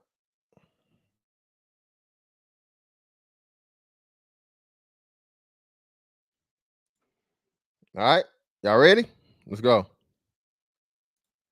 Well, you know, she apologized, but like you said, I understand now. Yeah. That you got to make light of a situation because if they don't, man, because internet unforgiving. It's up there now. It's up there forever. Grandkids go see that. Do what your papa look like. Yeah, that get you. Yeah. So so when did you turn your life over to God? Man, so within this process, I grew up in the church, right? And so, but there's a difference between knowing God and having a relationship with God. Okay. And so definitely grew up in the church. My grandfather was a pastor as well, right? But as I went through the process of just within life, that we touched on a little bit within this conversation, and I went on. When I was very young, there was an evangelist that spoke over me and was like, "This one can see." You know what I mean? And she said that. And I had to understand where I know that there's a God. And the reason I know is because when I was at the process of the suicide, that moment, when that happened, and I said, I'm gonna change my life around, what I did was I found a church in Canada. Right, I found a church in Canada, and that's why, shout out to Canada. I have the love for Canada there because of that transition. And it was just a church that was around the corner. I just went walking. I said, the first church I see, I'm gonna go in there, right? And I rededicated my life to Christ within there, right? I did that, and had already done it before, right? So after I do that, now again, man, I know y'all hate God niggas and shit or whatever, so on and so forth. Hey, your spiritual journey is your right, your decision, your thing, and so on and so forth. But there's a reason why all humans of all cultures, of all regions, of all parts of the life believe in some type of higher power. There's a reason for it. And there's studies that show that people that do believe in higher powers tend to be more successful, okay? Have more goals, have more, you know what I'm saying? You feel what I'm saying? Which again, even those people that you think don't, bro, they trust me. All these millionaires, billionaires, believe in something, goddamn. Okay, they definitely believe in something. You may not know what it is, but they believe in something. Especially if you see them little red braces on. Hey, you know, you know. It wasn't like everything changed, at that moment. Now this was a process of me finding myself. So when I got back to LA, started the divorce process, which that was very traumatic. After we about that, we gonna talk about that. We'll talk about that, right? But started that process of that, right? And then also too being single now. Now I'm back out here. You know what I mean? So that was, so that was kind of crazy too within the different relationships that I went through and having these different relationships. And I got to a point after being in other relationships that was wild, and it was like, yo, Kel, maybe you should take some time to learn to love yourself and find out who you really are. Because again, man, listen, I'm telling y'all, bro. Telling y'all, self-love is the best love, bro. It's gonna sound corny, it's gonna sound apropos, it's gonna sound fucking, you know what I'm saying? What you call that shit? I'm not the fuck when I lost words, but you know, it's gonna sound like, you know, the typical fucking shit you say, but bro, I'm telling you, dog. Having appreciation and love for yourself, bro, is paramount. Okay, until you get that, nothing else is gonna be real, dog. For real. Okay, I ain't saying you gotta go out here and get facials and fucking manicures and pedicures on, you know what I'm saying, on the weekly, my nigga. Okay, I'm not saying that, but from a mental, emotional, if you have a spiritual aspect of yourself, you need to know who and what that is. You need to set whatever your principles, your morals, your values. You need to be the person to do so. Okay. And only you can determine that. But for so often, again, because I told you, men, boys, or whatever are regarded that, hey, look, don't be selfish. be a team player. Think even from the sports, shout out to him, right? Football, softball, or basketball or whatever sports. Hey, there's no I in team. You know what I'm saying? Help the person that's trash. You know it's a trash motherfucker on the team, but don't clown him because he's trash. You know what I'm saying? You help him get better. Which I believe that, you know what I'm saying, you should. Just shitting on somebody that you're supposed to be, you know, in a partnership with or so on and so forth does nobody any good. And you're only as strong as your weakest link. So but still, the selflessness that's instilled in you as a boy carries on into a man, and you get to a point again when everything is so hectic, everything is so complicated, everything is so stressful as to where you don't believe in you don't love you, and no one's ever going to be there to give you what you need. More likely than not, I'm gonna say never, but it's going to be very, very seldom that person is there to fulfill you up where you are. You know what I'm saying? Where you're void at emotionally, mentally. You know what I'm saying? Just life, just living life. So you again have to love yourself enough to be. I told y'all, bro. Hey, I'm good in any hood, anywhere on this motherfucking planet, bro. Hey, the earth is my turf, nigga. I'm gonna be good wherever you put me. That's real shit. It's just not no motherfucking shit for YouTube. That's how I feel about me. Because I'm if it's nobody else in the motherfucking stands cheering for me, nigga, I'm cheering for me. And I go up against the whole motherfucking team if I got to. If I lose, hey, it is what it is. But hey, nigga, we lost fighting. I lost shooting, nigga. I ain't gonna motherfucking just give up. I ain't never gonna forfeit. Even if it's a game I know I can't win, I'm gonna play it. And again, that's that level of manhood, bro, that I know for a fact it's dying after our generation. It's no longer there because there's no one to instill. It's not enough men there to instill in the boys for them to learn it. You know what I'm saying? They still playing basketball. They still playing football. They still playing sports. And again, the selflessness. Help this person, help this person, help this person. Work together, work together, work together. But who is helping you? You know what I'm saying? Who is helping you from the mental and the emotional aspect of things, bro? And that's the biggest part of it.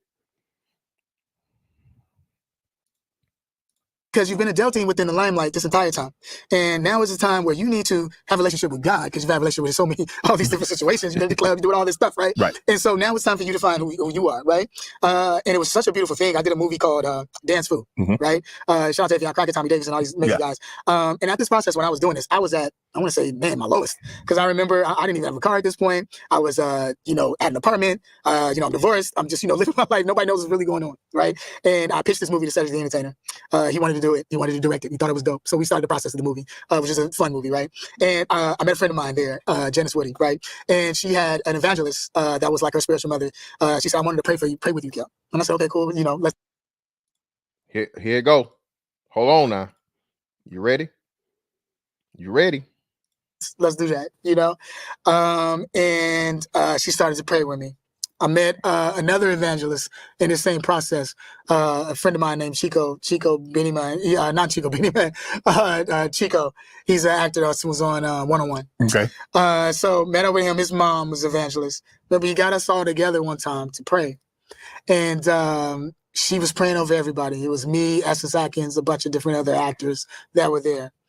When she started praying over us, right, there was this moment where everybody just started spitting up, throwing up. I'm gonna get deep with you real quick, okay? So it was like a really like an exorcist type of moment, with everybody. And I walk into this situation where I'm like, hey, yo, what is really going on? What's going on? And now this process, I'm walking in, I'm dating the girl that I'm dating at that time. We are walking there, and she notices, Chico's mom notices that, I'm going through, some things. She said, come here. I said, okay. She said, you need to forgive some people, and you need to say that person's name out loud. And I know what you're going through within court and all the things you're going through, but you need to forgive that person, and you need to say her name out loud. So I said, I've said my ex's name out loud. Hold on, before we get to that, right? So again, man, forgiveness is not for the person, it's for you. Shout out to Smart Guy, the rapper, right? He said that shit. Listen, bro, the forgiveness part is for you to not hold on to some shit that the other person that's fucked you over, bro, probably don't even give a fuck about or don't care about. Okay? They don't care because they didn't experience the pain. and they were shitty of enough of a fucking person, bro, to you know, to do what they did to you, especially with someone that was close to you. So once you have this understanding, bro, it's like, hey man, listen, I can keep carrying this weight on my shoulder and this hatred for a motherfucker that's living their life and don't give a fuck and having a good time or whatever. They're not even thinking about you. Or you can throw them motherfuckers into a fucking sea of forgiveness, bro, and go on and live your motherfucking life and be happy. Which one you gonna choose? Bro, I ain't got time for no grudges against motherfuckers, man. Listen, life's too short, dog. One day you here, next day you gone. Shout out to UGK, bro. You know what I'm saying? Once you have that understanding, bro, again, the forgiveness, bro, is not for that fucking person. You're not doing them no favor, nigga. You're doing yourself a favor. You're helping yourself out. You ain't got to worry about them motherfuckers, bro. However it happens, it happens. Whatever happens to them, it is what it is. Hey, go and live your life. It is what it is. I'll take the motherfucking, it's a blessing and a lesson, right? You fucked me over, whatever, but I'm still here. I'm stronger. I'm not going to fall. Thanks to you doing what you did to me, no one else can ever do it to me again. Because I already see it coming. I know what's going to happen. You know what I'm saying? I'm prepared now. Thanks to, so again, man, a lot of times, bro, listen, bro, a person crossing you over, bro, doing you wrong and all that sort of shit, bro. Listen, bro, take it for it is a lesson learned, bro. Like I said, fool me once, shame on you. Fool me twice. No, nigga, it's not happening. No, you should never be fooled by the same person twice. That just means, bro, you're either a glutton for fucking punishment or you don't pay attention. You're a fucking slow learner.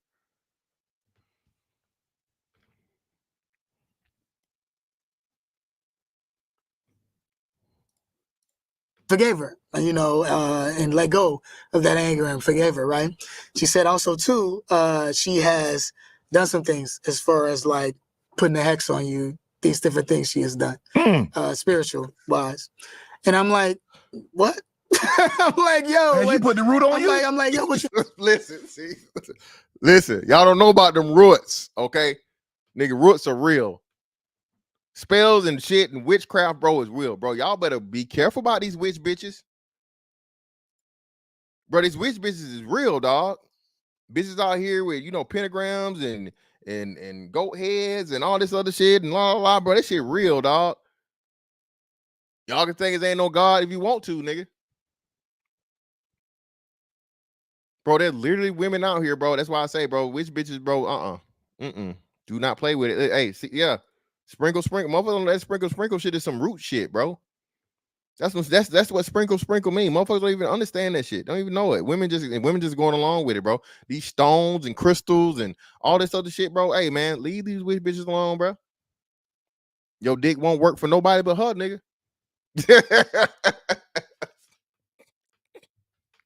Okay? Your dick won't work for nobody but her.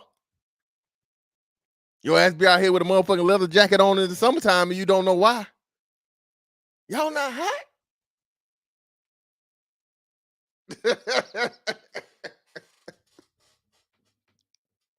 Nigga, that powder ain't got nothing on that motherfucker. Hey, ain't got nothing on them motherfucking roots, nigga. That root shit is real, bro. And that's why Shannon said what he said. Hey, man, listen, it's people out here, bro, that is into things. Believe it if you want to or not, bro. That's why I say, hey, you know, some type of foundation, bro. You need to have that shit. You talk about like, right, like what? And she's like, yeah. I understood it, you know, within what was going on. When she told me that, now this is me being introduced to the spiritual realm because we are spirits, right? And we're in the spiritual realm. And so when that happened, she said, I want you to say blood of Jesus. I want you to start saying blood of Jesus and I'm gonna pray over you. And she started to do that. Now I'm spitting up. And within that process, getting reconnected to the Lord in a very spiritual way in this moment. Now all my friends are here, some of my homies are here, and they're seeing me. And what is happening within this process, demons start like literally speaking out their name. I'm saying their names out loud, but they're coming out of my body. So each one is saying who they are. So imagine I'm watching this as this is happening to me. And they're literally going, I'm such and such, and my body would contort and be something totally different as this is talking and I'm spitting out. And as this is going on and I'm saying all this, I'm like, yo, and they all come out. Finally, I'm tired after like an hour of warring within the spirit. And everyone's speaking she's speaking in tongues and me warring within the spirit. And after that happens, then I get up and my face, bro, like my face was totally clear. Like I'm talking like clear. I went to the bathroom and I'm like, yo, and I just sat down and it was like I just had a craziest workout. And at that moment, no one could tell me that there's not a God. Listen, man. Again, bro. Yeah, she put them roots on him, bro. Shout out to Skinny Boy. Listen, bro. Listen. That's why it used to be a saying that older Southern women would tell, hey, boy, don't you be eating everybody's cooking now.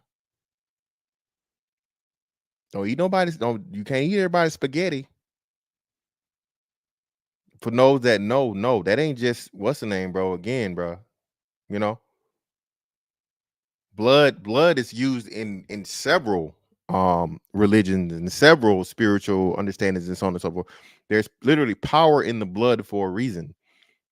Blood sacrifices. I don't want to get too 10-4 Tuesdays on you niggas because it's Thursday, 10-4 Thursdays.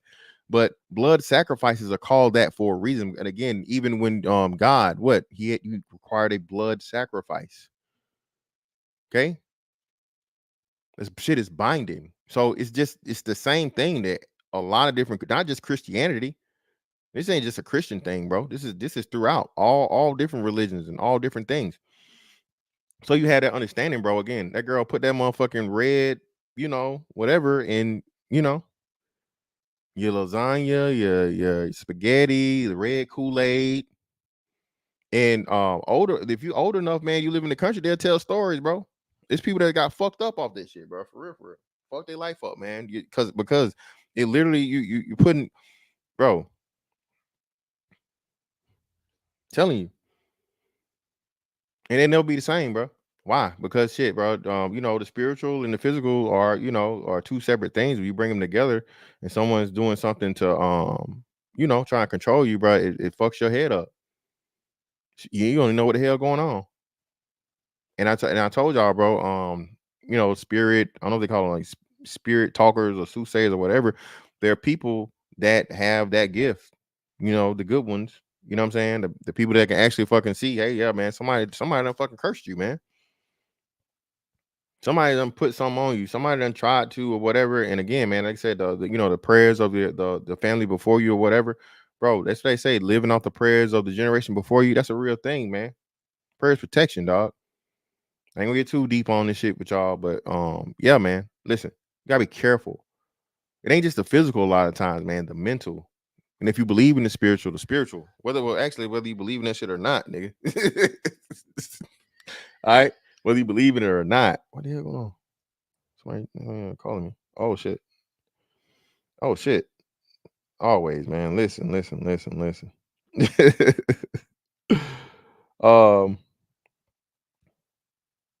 Yeah, man. You gotta be careful, dog. You gotta be careful. Did I put it? I think I pinned the link. If you guys want to come up, you can come up. But let me get to the super chats. Shout out to man Devin D in the building, bro, with the member message. I greatly appreciate you, brother. You're too down with the gang. You're one of my members. Get the lights up, most definitely, man. Get the lights up. Shout out to my man the Bell in the building with the two. Greatly appreciate you, brother.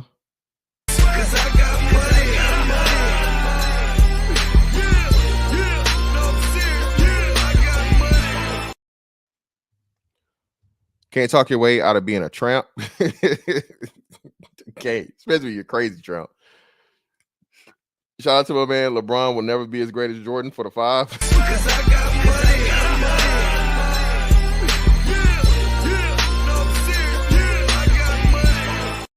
Same here in Europe too, bro. You talking about, bro? They putting spells on niggas in Europe, bro. They putting the motherfucking spells on niggas over there too. Yeah, y'all know, man. Shout out to the lovely lady with the money, Cree. Appreciate your love for the 50 on the Cash App. That's $25,000 alpaca. You block that shit. Right. You don't rubble. Put the club soda on there. Putting the club soda on it. And let's see what she said.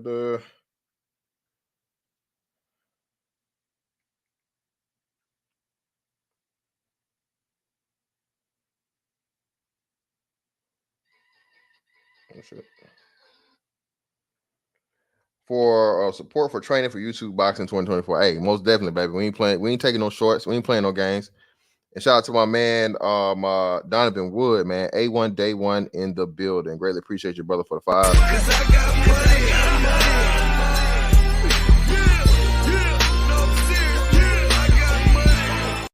For a salute, fam. Salute to you too, brother. Hope everything's good. Ian, what's up, bro? Appreciate you for pulling up, man. What you got for us? Peace. Yeah, man. You could tell that he was telling the truth. You know what I'm saying? You know what I mean? There's no reason why, you know what I'm saying? You know, you know, you talk about being a psychologist, you know what I'm saying?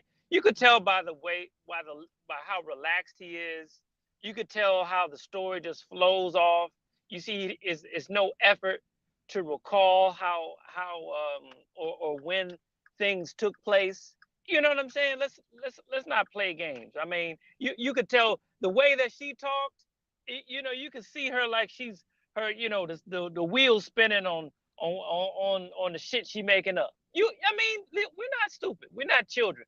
We know who's telling the truth and who's a liar. You know what I'm saying? Let's be real about that. That bitch look like she lying all fucking day. And you got people in the chat talking about both stories. One sounds like a lie and one sounds like a real story. Shit.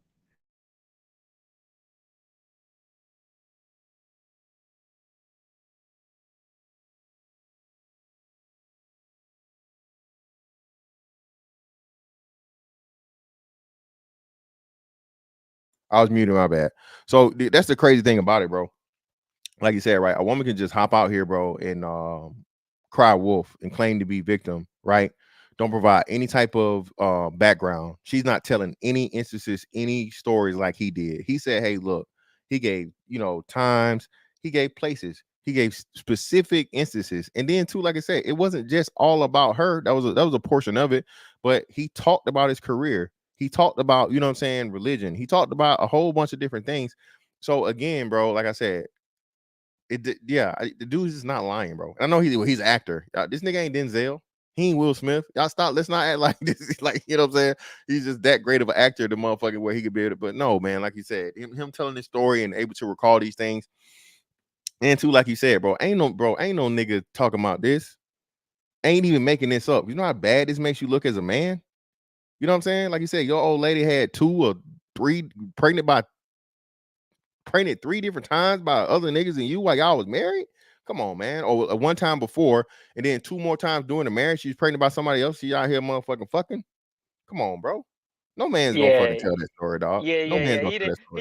He doesn't have nothing to gain by telling it the same what he said and the way that he told it. There's no benefit, you know what I'm saying, at all. And the reason, and one of the things that was peculiar, which kind of resonated with me though, was that fact that everything that the bitch did, she told him. You know what I'm saying? At some point, and it resonated with me because my ex-wife used to do the same shit. And I put in periodically that bitch used to tell me some fucking heinous shit she did. You know what I'm saying? Either against me or something she thought or against someone else. You know, that's what females do. And I say, if you allow a chick to talk long enough, they will just fucking to try to get absolution. You know what I'm saying? Because they are witches and shit. The only way to get absolution is for a chick to really have somebody feel sympathy and it's like confession, right? Chicks need confession. They need to tell somebody. You know what I'm saying? And a lot of times they will tell the same nigga that they fucking over. I mean, that's I don't know. Women are strange like that.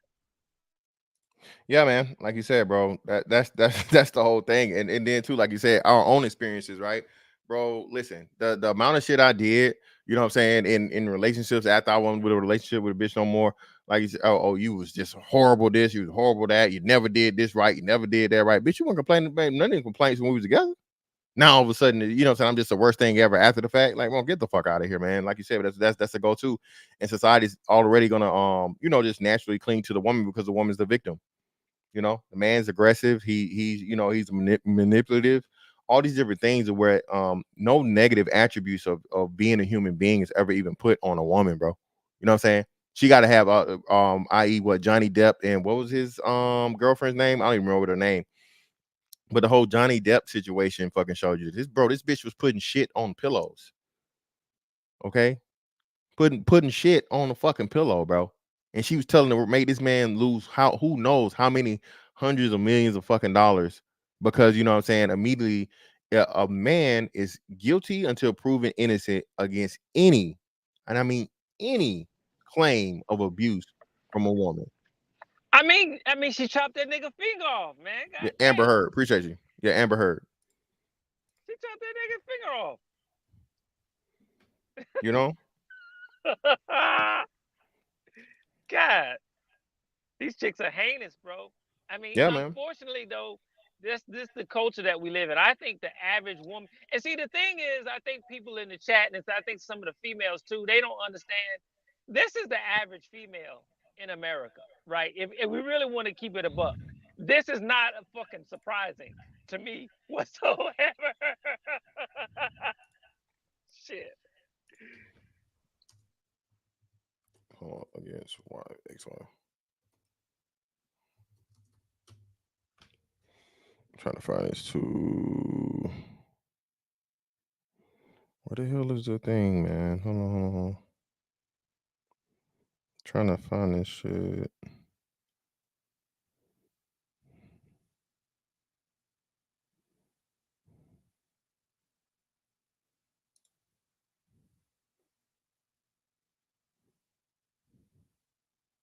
I mean, black men, for real, we've been tolerating a lot of shit. That's just like BB King. BB King got fucking 15 children. But you know what, though? None of them are biologically his. Yep. Black men have been enduring this shit, man, for a long time. They was cheating on BB King, goddammit. Having Here we go. babies on this, and he took care of all them chicks, all them kids that wasn't his. And this shit right here, again, this shows that her claiming him to be the aggressor, the stalker, the whatever, is the proof of what we're talking about. She has no proof of anything, right? This is just her claims made against him, right? Judge sides with Kel Mitchell in court battle with ex-wife Taisha Hampton. He doesn't owe a cent. Okay. Nickelodeon alum Kel Mitchell has been through a lot, from a messy court battle with ex-wife Taisha Hampton to being slammed publicly by his daughter, Allure Mitchell. Things are starting to look up for the after the judge ruled he doesn't owe Hampton the 1.2 million she claimed he owed. Radar Online reported Hampton publicly accused Kel of being a deadbeat father and maintained in court. Hello? Hold on.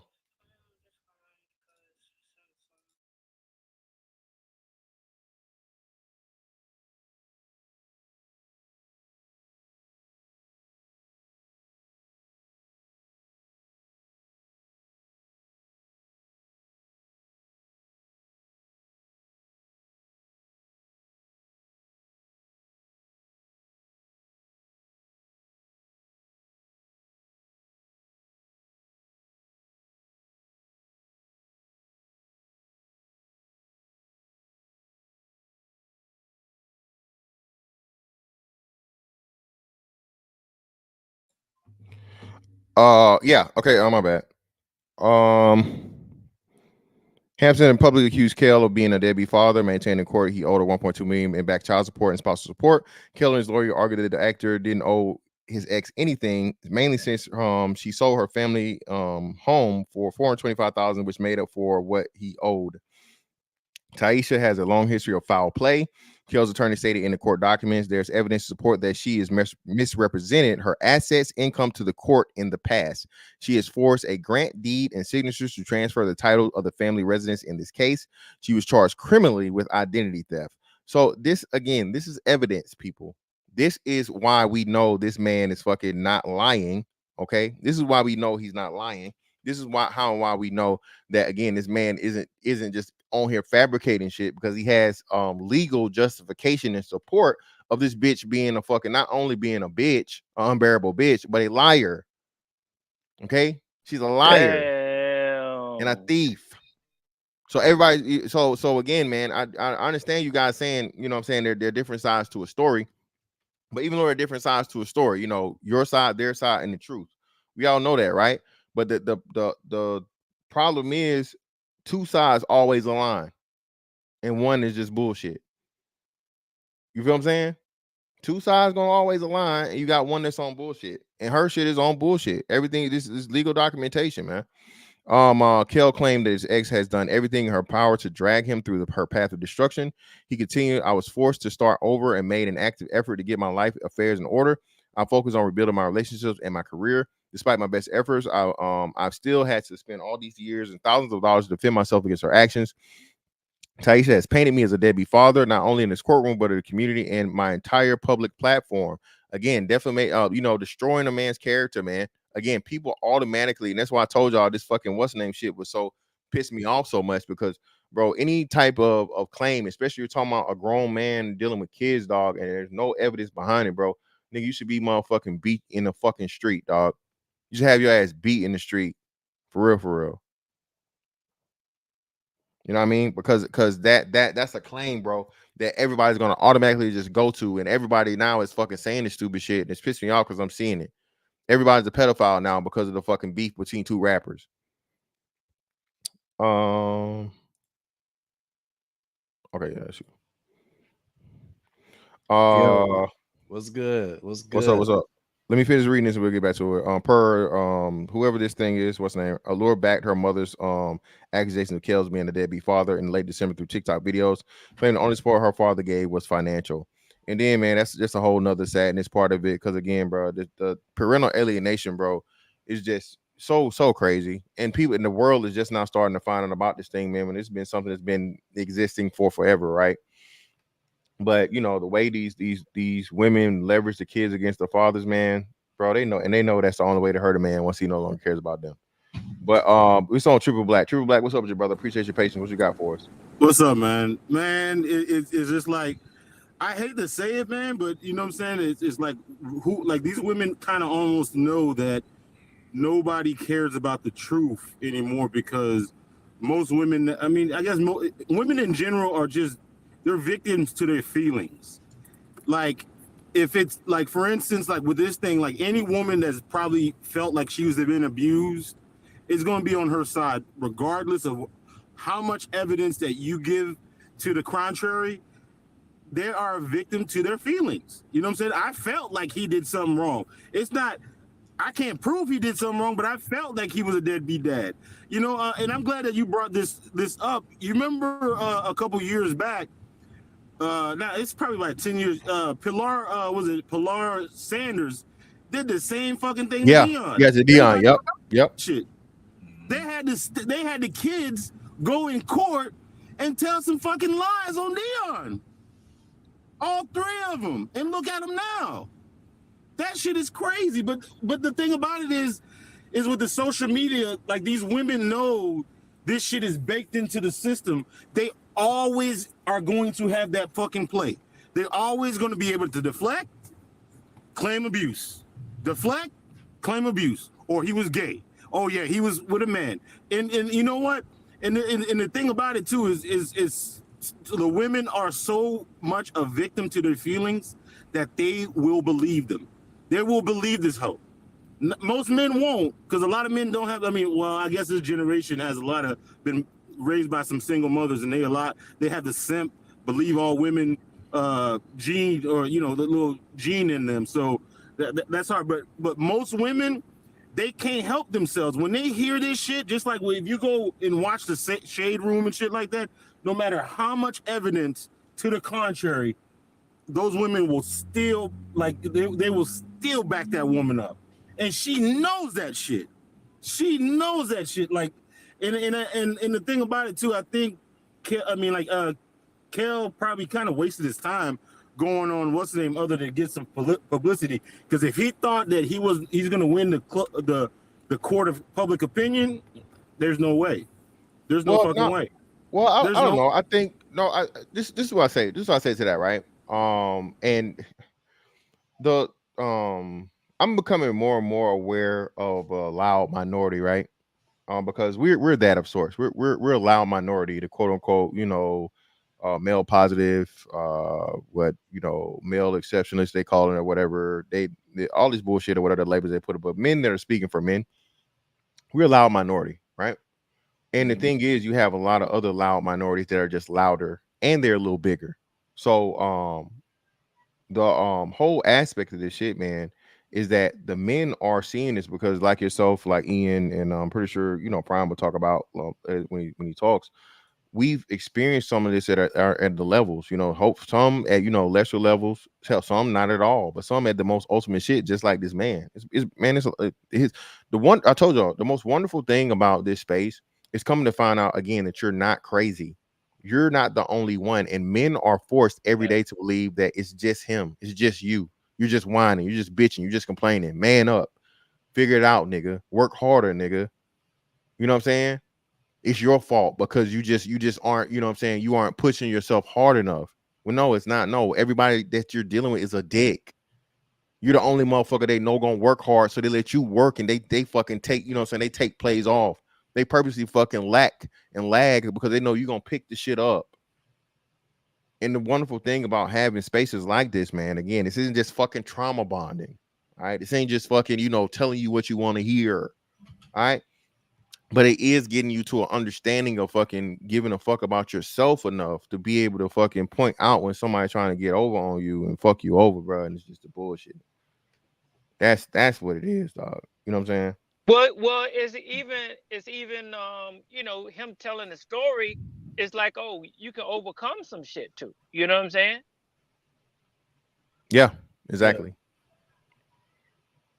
Yeah, but Prime, it's on you, brother. Go right ahead. Appreciate your patience. Oh, yeah, no doubt, man. Yeah, everybody's been catching up on the story with Kel. Everybody have their own opinions of about each person, but yeah, at the end of the day, man, it's the kids that that suffer the most, and I can relate to it. Going through a custody issue with mine. Luckily, all we had to do was hit mediation. Mm-hmm. Mediation was good enough to set her mind right. She saw what was coming, all this bullshit that we're gonna have to go through. I saw the BS too, because I was headhunting to get sole custody of my child too. But yeah, everything's been working out ever since. Ever since we had hit that mediation. But man, when them kids see what's going on the internet, when them kids see those videos, man, everything that they've been saying to each other, all the stuff that they are leaking out, man, it's gonna be hell for them. Well, no, it's already. Well, the apparently he said the daughter is already the daughter is already at the oh shit, hold on, here we go.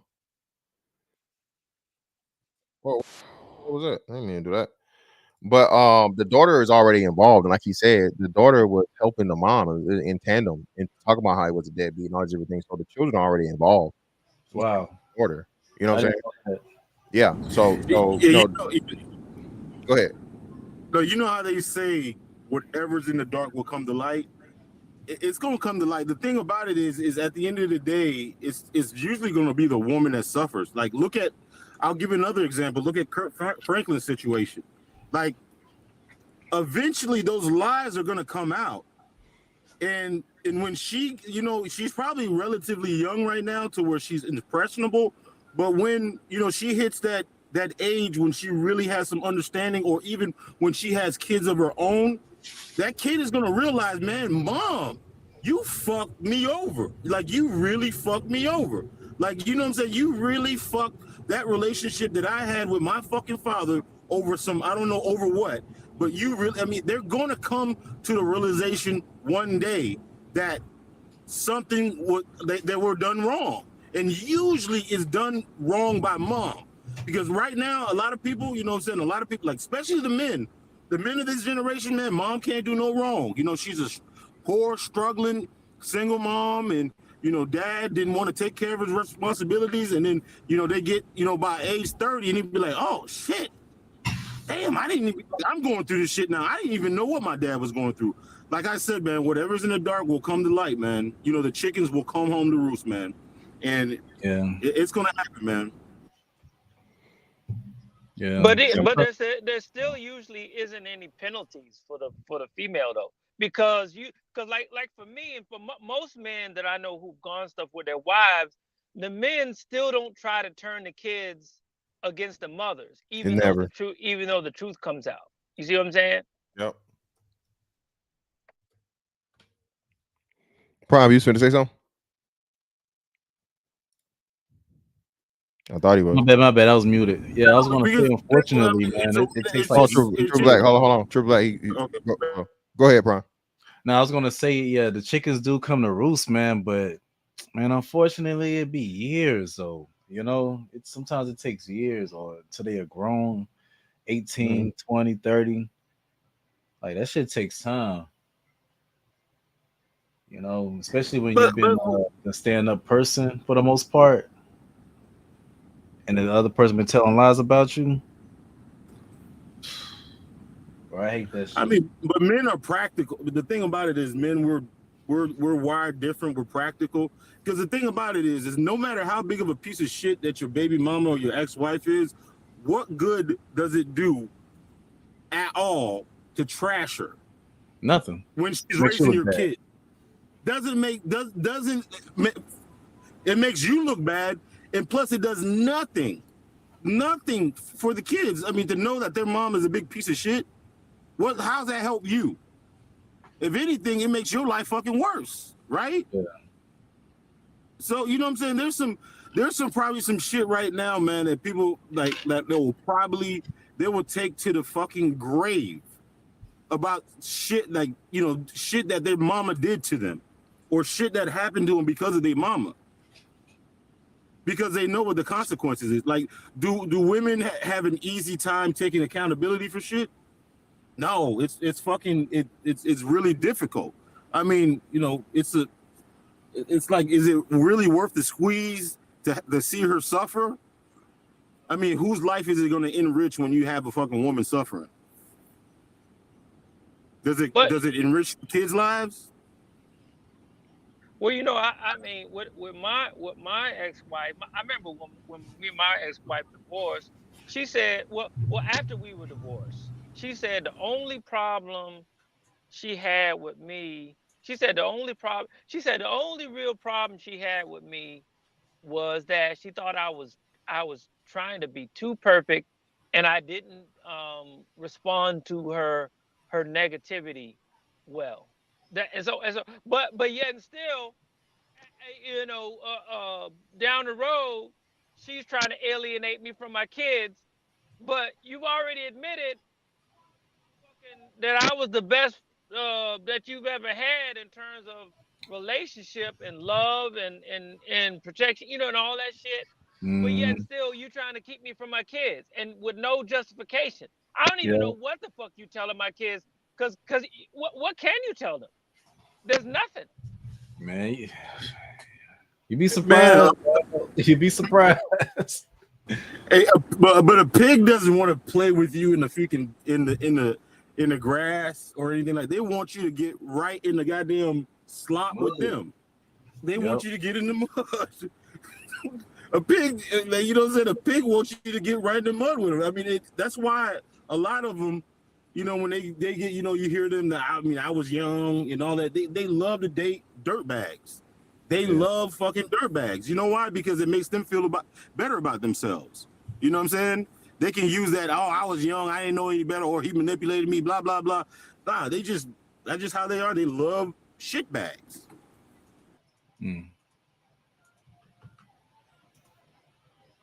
But but even like I was mentioning before about BB King, I mean, this was in an article, right? I mean, he has I think, like I said, it said he had 15 kids. Not one of those kids are biologically his. So and these were by different, all the women that he's been with. These were several women that he's been with, all had babies with other men while he was with them, and he still didn't even question, just took care of these kids. But I'm just saying, this is not something new. This has always been. It's just now black men are like, fuck, know if we want to continue doing this. You know what I'm saying? And fucking turning a blind eye to all of this shit. You know what I'm saying? Because first of all, because it's mentally drain. It's right now. It's fucking what I meant. Like with Kel. See, I don't know about back then. Maybe they wasn't suicide wasn't really as much as an option. But now, you know what I'm saying? Niggas is like, yo, I gotta take care of my mental health, and part of that is admitting that, yo, motherfucker, you've been abusing me, right? Men back in the past, you know, they could get by just being abused and not saying shit and living, right? Well, But bro, a now, lot of people don't even know what abuse is. They don't know that your shorty fucking like acting all weird and shit and just acting like she got an attitude around you but won't tell you nothing. Yo, that's fucking abuse too. You know what I'm saying? On the slightest level. Yep. That's emotional and mental abuse, you know? And we're uneducated on these things, bro. Like being with a bipolar woman, that taught me a lot. Well, being with multiple bipolar women, that taught me a lot about like the little different types of abuse that you can go through.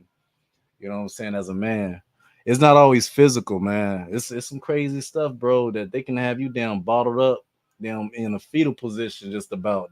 Like that's what shit they can do. Yeah.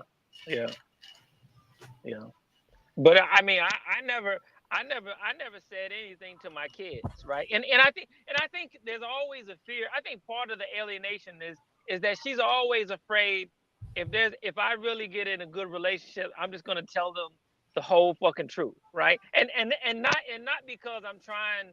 It's just because that, you know, the truth is gonna, you know what I'm saying? If we talking, like, yo, you know, let's, you know, that's what you do. You just you speak about the past and whatever. So I think she just doesn't want me to speak on the past, whatever, because at some point, if you're speaking about the past, you got to tell the truth about it. And I remember my son was like, I really wouldn't, we were alienated because, he's of age, he's an adult. And he's like, I really didn't want to choose sides, and I didn't want to choose. I'm like, yo, first of all, I said, nigga, I have never said one negative thing about your mother. So you can't say to me that, you really didn't fuck with me because you didn't want to, like, yo, I never said a negative thing about her. And he said, oh yeah, you're right. You didn't, you know what I'm saying? But on his own, he woke up to who she was without me saying anything. His relationship with her proved to him, like, yo, I see what the fuck my father went through without me saying anything. How old is he? He's in his 20s. Okay. Yeah, it took me around 25, 26 to get a really good picture. Everything else was just speculation or speculatory until it really got to me dealing with her on my own, and her having to survive off of me in a sense, in some ways and shit like that. Yeah, man. Yep. It's crazy, One day, he said one day he just fucking bounced on her. You know what I'm saying? He like, I can't fucking deal with her no more. You know what I'm saying? Yeah. I had to go months, bro. I went like probably not. I think I went like a year or two without even trying to speak to her. Speak of minds, bro. Like, she got that deep. Man. That shit hurts, bro. It hurts when you realize. Well, that's what I was trying to explain on somebody else's channel. They're doing a thing on hurt men blaming their mothers and stuff like that. And I was trying to let them know, man. It's y'all don't understand how messed up it is going through your life. You're already trying to figure out how to do the right thing. You're not doing the right thing, so you're trying to make up for it. And then you got to make up for the BS that your parents done taught you. Both parents, you know what I'm saying? You got to make up for all that shit. You got to relearn everything in your mid-20s, 30s, or whatever. Whenever you figure it out, it's not easy, man. And it caused a lot of frustration, bro. I think that's probably a center of a lot of our frustrations when it comes to these situations. Yeah, unfortunately, you know what I'm saying, writing off the father is just, par for the fucking course, though. You know what I'm saying? That's terrible. Well, this is the society we live in. This writing off the father is just, it just doesn't come with any fucking repercussions. I know this one dude. He was telling me that that his mother used to talk shit about, like, oh, your father left, and he was on alcohol, and he wasn't shit, and this and that and whatever and the third. And then finally, I think when he said when he got of age, finally, finally when he talked to his father was like, yo, no, the reason that fucking I fell apart and I left is because the bitch fucking cheated on me and left him. Right. And so he didn't have a relationship with his father for damn near half of his childhood life, because his mother turned him against him, and he didn't do a thing wrong but fucking get cheated on and broke down because of that. Damn, they gotta suck, bro. Let me address this in the chat real quick. Shout out to Travel One again. Nobody mentioned abandoning their children. Why do y'all automatically, for the man, y'all always say this? You left your family. No, he didn't leave his family. He left the woman that he was with. He still wants again. I'm child to prime. He said he is fighting for custody of his child. Most men, again, have to fight for custody because the woman wants to use the child as leverage. So Travel One, if you stop being disingenuous, you know what I'm saying? Another one of those fucking internet buzzwords, but I'll use it correctly every time I use it. Stop being disingenuous. Men are not leaving their families. They're not leaving their children. They're leaving women that they were not able to be in successful relationships with. Stop it. Y'all don't ever say that to the fucking woman. Y'all don't ever tell the woman she's leaving her family or whatever, or she's breaking up a home or any of this shit. Oh, you go simply by, again, Tia Mowry had she said herself, her husband he wasn't a cheater, he didn't do anything. She just simply got bored in her marriage and graduated out of it. And then what did she do? She put a great man, you know what I'm saying, back out here on the market because she wanted to see what it was like. She thought, you know what I'm saying, she had miserable. Yeah, man, come on, what are we doing? So stop the cat. Please stop. Yeah, Travel One, man, she's a special one, man. She's okay, but she got a lot of something. I don't know if it's hurt or it might just be like, a mental thing. Well, she's constantly, probably a divester because she always talking about black men this, black men that. So again, it's probably what it is. That's my speculation. Again, I just wish these people would hit the link, bro. It's a lot easier to have a real time conversation versus, speculating or whatever. But we know how that's gonna go. Yeah, what's crazy is like I said earlier, they're a victim to their feelings. They can't really come up with any concrete evidence to refute what you said. It's just how they feel. They feel that black men are deadbeats. They feel like black men are leaving. It's just a feeling. You know what I'm saying? It's not really any facts or anything like that. It's just I feel this way. You know what I'm saying? I feel. You know what I'm saying?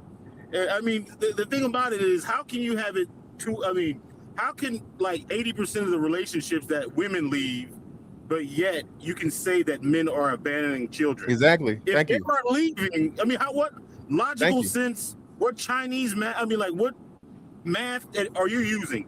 If most women are leaving relationships, how can they say that men are abandoning their children? And that's what and Triple Black, that's exactly what I'm saying. Triple Black, that's the point I'm saying. Men have to realize, and we have to start. This is why the numbers, the stats, and all this shit is important. You can't keep blaming the men when the women are even leaving good situations. Tia Mowry is one. The woman just went viral when she said the man was taking care of everything, and she wasn't happy, so she left. She was a stay-at-home mom. She couldn't handle it. She was tired of that. She wanted to make her own money. So what's in the other chick? They was together or whatever, and Buddy had provided for her for years, and then he lost his job and he was broke and she left. These are real fucking accounts. This ain't fucking made up shit. This ain't just some skit or whatever. These are real situations where women are fucking leaving great men. Great, not just, just great, a great father at the very fucking least. And they're saying the few women that aren't slandering, they aren't saying that these men are doing these different things and so on and so forth. They're not claiming. They say, hey, he was a perfect guy. He was a good guy. I just, you just grew apart. Or I just got bored. Or I wanted to make my own. I wanted to find my own way. These are things that real women are saying. These aren't motherfucking celebrities or nothing. Didn't Tyrese's wife had to kind of eat crow after a while? Yeah, Was she his to wife put, like, tried to get back the too. His wife, well, I would love to try and work it out and all this other shit. No, bitch, you out of there now. No. Yep. Was she trying to throw some labels on him like he was abusive or deadbeat or some shit? Yeah, we know we all know the thing, man. But let me get KP up in here. KP, appreciate your patience, brother. What's up for you? What you got? What you got for us, brother? What up, dog? What up, dog? I was coming to give my little snippet from the Shaq situation with Shawnee to this situation with Kel, and let's not forget his partner as well, Keenan. When his old lady, she was messing around with the dude that he used to, star on SNL with. After they had like 2 kids together, they were married for a couple years, and then she ended up messing with his, one of his coworkers. But I guess this is another example of where that's the folks. The benefit and satisfaction a woman will get with you if she sees you as the benefactor. Is that them calling you back? Go ahead. I muted everybody. Go ahead. I think he's on the call or whatever. Go ahead. My bad. I muted the wrong one. I muted you. Go ahead, KP. My bad. Go ahead. My bad. You good? If you're an NBA player, NFL player, how many times you seen the guy gets married to the chick in his prime, his biggest years making big money, and then 5 to 10 years go by, he retires. Kevin Garnett, to give an example. Yeah. And within a year after that, she initiates divorce. Exactly. Thank you. She saw you as the benefit guy. You want the satisfaction guy. 20 plus years, bro. Exactly. Yep. The satisfaction guy, I hate to break a lot of guys. That's why you see some of these women got their own careers and jobs. They got relationships, long distance with dudes in jail. They don't care about the guy being a good dude, quote unquote. They just want the excitement, the satisfaction of this guy turns my faucet, so to speak. So I tell any guy like this, are you in the righteous third? As they always talk about men making a lot of babies. No, that's not the fact. There's you cut it up in thirds. There's a third of guys that got a lot of kids. Yeah. There's another third in the middle. Some of them not even into women. Yeah. Then you got the other third who, are hetero, whatever. They just don't have kids. And they're good dudes, But unfortunately, a lot of women say, well, I don't like them guys because either they don't turn my faucet, they don't excite me because they don't have that biker, that DMX feature factor, and all that stuff. Okay. That's only for those men who are weak to be led by a woman. If you got a woman who's got that kind of delusion, her mindset's like that, leave her alone. She's a gremlin. You want to have you want to have a Marquardt. You want something that's special, unique, unicorn. It's hard to find today because it was 60 years ago before everything got out of whack. Because once we gave them the keys, so to speak, to drive their own means of their own lives, you seen it. Single parent rates go up and everything else, but they're gonna say, "Well, I'm in charge." I didn't agree with Buckner, the kicker. That's not for the Chiefs, but what he said wasn't that far off. He was saying his old lady follows behind him, and her job is pretty much not to be a career woman and work 9 to 5 every day. Is to be a mother to his children because those are going to be the next citizens of the world in the next 10 to 15, 20 years. People got on his ass. Oh, he's wrong for saying that, telling this woman that her only role is to be in the kitchen and bear babies. No, he was just saying from his point of view, a good man who's got a good family structure, he appreciates his wife saying, I'm going to do this important job while you go out here and get the money as an athlete. Versus me trying to compete with you and say, oh, boo, I make just as much money as you, boo. I'm just on the same level as you, boo. Baby, if God meant for you and me to be the same, he would have kept it one gender. Thanks, man. Thank you for taking me on. No problem, brother, for sure. We got my man Steppenwolf in the building. What's up, Steppenwolf? Go ahead, brother. Man, I'm just tapping in, man. Kind of late on the conversation, but I'm trying. Can you catch me up to speed? Oh well, so you were just talking about the whole Shaq. No, not Shaq. No, we're talking about Kel. So Kel, remember Kel from Keenan and Kel? Oh yeah, didn't his wife? Didn't he have a paternity issue? Yeah. So no, he had the 2 kids, but she had what he's saying two abortions during the marriage that were by other men allegedly, and then she had one before the marriage that was abortion. That was one miscarriage, right, and one abortion. So and then she had another abortion before they got married, and the kid was somebody else's.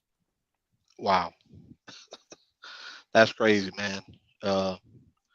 But they think we just talk about the things they do, like they think men are the only ones that have to take responsibility for the things that they do, or we do. But then they do that as far as having an abortion, and you're pregnant by somebody that's not even your husband. Like, and we supposed to just put up with that? Come on, man. He did the right thing, bailing out. Of course you're supposed to deal. Of course you're supposed to deal with it, bro. He stayed like through, like he had another kid with her. So that's what I'm saying, man. Wow. So even you know, even in, you know what I mean? Because like for me, that's what I'm saying, bro. Listen, get out of there, dog. The first, if you are in a committed relationship as a man, men know, bro. Cheating for a woman is not like cheating is for a man, dog. All right. And especially here, she let niggas nut in her, bro. Hit her with the hit her with the fucking money bag, yo. I'm trying to tell you. So it's true that she got pregnant 3 times by other people while they was together. Well, she's disputing it. She's saying it's not true. He's saying he told the story. So I mean, you know, by all accounts, we don't know. Go ahead. I believe both. Yeah, I believe you gotta believe both stories in these situations, man. I know a man on Let them earth melt together. that's been married that would let the public know that his fucking wife pregnant 3 times on him. I don't know what I mean. I don't know. I mean, if I'm that righteous and I'm that righteous to tell the truth, man, it's got to be the truth. No, I'm taking that to the grave. I'm with you, bro. There ain't no way I'm gonna lie about that. Well, I think he told the truth because he's he's a minister, so I don't think he'd lie about anything like that. And I think it's possible. I left a chick like that. I was working offshore. Used to be a chemical tanker. And one of my buddies called me like, "Hey man, I seen you rolling through my hood like 5 a.m." I'm like, "Bro, I'm on the boat." You know, we was docked in Houston, and I'm like, I called her, "Hey, what's going on? What you up to?" She told a bold face like, "Oh, I just been at the house chilling." I'm like, "Oh, okay." Next time I got off the boat, got a chance to get home, I ain't even tell her anything. Loaded up, dip, out of there. She ain't even know I was gone. And sometimes that's the best way you have to do. Just get out of there and save face. To this day, she don't even know why I left. And it ain't for me to tell her. She'll be all right. Damn. Just know I knew. I'm being honest, bro. I got out of there. I ain't even waste no time. Hey, bro, sometimes, that's how it is, though. You got to get out, man. And you sitting there trying to explain why is actually more detrimental to you than you just leaving abruptly. Exactly. You know what I'm saying? You sitting there trying to explain why is want to give an opportunity for, but and okay, I'll do this. Nah. When your mind is made up, man, you got to go. Got to get out of there. Sometimes I couldn't have it on my... I would say it's better for your mental health because, once that fucking line gets crossed and she knows she caught, you're probably going to end up finding shit out that you didn't fucking want to know. So sometimes it's better to do that what's the name, because imagine all the other shit that she probably has hidden that's really going to fuck your life up for you to even know. I'd rather not know. Fuck that. Bro. So you leave it anyways. That's why I bailed out, bro. She asked me about 3.5 years later, like, "Hey, what happened with us?" Nothing. Ain't nothing happened. It just didn't work. It wasn't even no point in you telling me. What happened? It just didn't work. None. What happened? None. Nothing at all. Wow. So, hey, I'd rather they always confused wonder about what happened. Bro. Damn. Man, that's the thing, because when you get out and you don't give them that satisfaction, bro, they don't know how to handle it. They can't even handle it. Most women, it ain't even no point in talking to them, because then they get an opportunity to try to manipulate.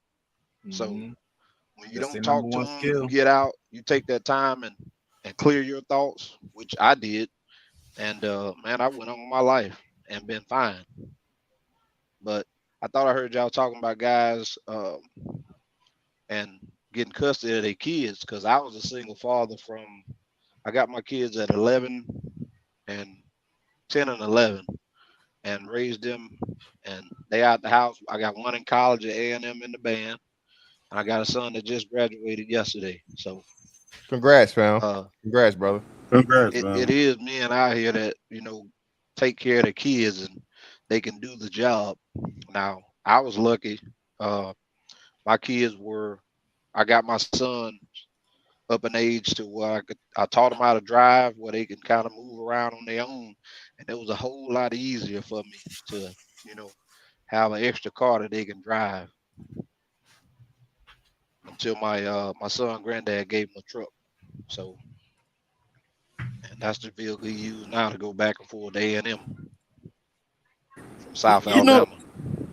You know what's crazy is like, and I'm not disputing that there ain't no deadbeats out there, but it's just, for me, it's just so hard for me to actually just fathom like a man not wanting to be part of the kid's life absent something else. You know what I'm saying? Or either they like they just don't want to be. There usually has to be like a reason behind it. Either the kid ain't doubts, or the mama is just like unbearable. Because I just can't see a default of a man not wanting to, or he let her around know it, that he especially the doesn't kid. want one in the beginning. Yeah, that Right. a lot of Or the times kid I look think like that's what you. it is. They told him in the beginning, like, hey, I'm not ready for a child right now. No, you gonna have this kid. Like, and the guy tell him straight up, hey, I ain't ready right now. We can try later, but not right now. But they say, nope, I got you, basically. And You're gonna take care of this kid. And then when the guy ain't there, then he's a deadbeat. No, I told you in the beginning I didn't want a child. You don't respect my wishes. So I'll give like about probably 10% most of the situations where a dude is really a deadbeat and he really doesn't. There's no real reason other than he's just a fuck nigga. You know what I mean? Because there's a lot of them out here.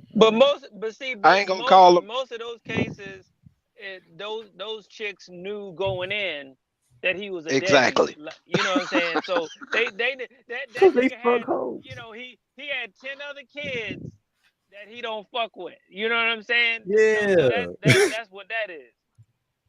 He may not have had 10. He may just had, you know, I know a lot of street guys. A lot of them got out. A lot of them went to jail. But some of them had kids before they went to jail, and they went and did a 20 piece.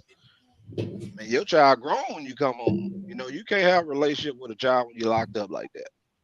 So, you know, most men that came up in a not the greatest neighborhood done some stuff. I was lucky I made it out. And I made it out and changed my life. The first thing I did, I went commercial driving school, and I got it for free. And when I figured out that you can go through the working enforcement program to get your CDL for free, I turned all of my street buddies onto it. This 22 years ago, and they didn't want to do it. Oh man, I don't want to leave home. Okay, cool. I'm out of here. And I dipped. I drove trucks for about 13 years before I went offshore. I went offshore just, you know, trying to do something different.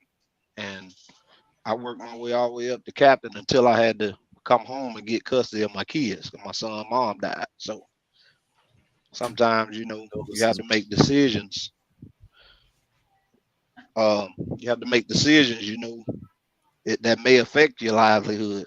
But you know, I was blessed. I still have my CDL. I always kept my CDLs active. I didn't give them up like some people do. And I just raised my kids, man. Tried the marriage thing, it didn't work.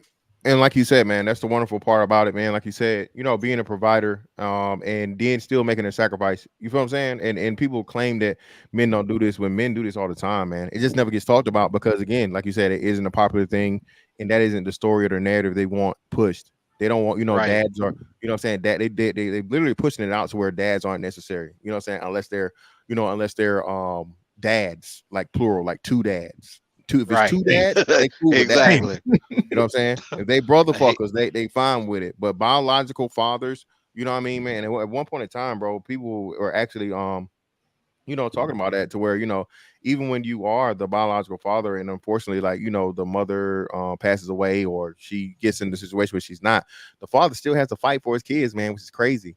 You know what I'm saying?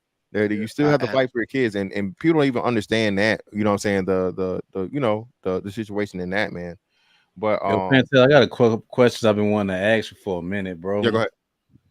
What made you decide to go to the military, to the Navy? Matter of fact, the Navy. Yeah. That's the recruiter that talked to me, and Macon was ass. Macon was not it for me, brother. So my hometown was not it for me. Did you have a shiesty recruiter too? No, he wasn't shiesty. He was actually cool as fuck, bro. And he would hit me up. Our birthdays close together, so he would keep in touch or whatever.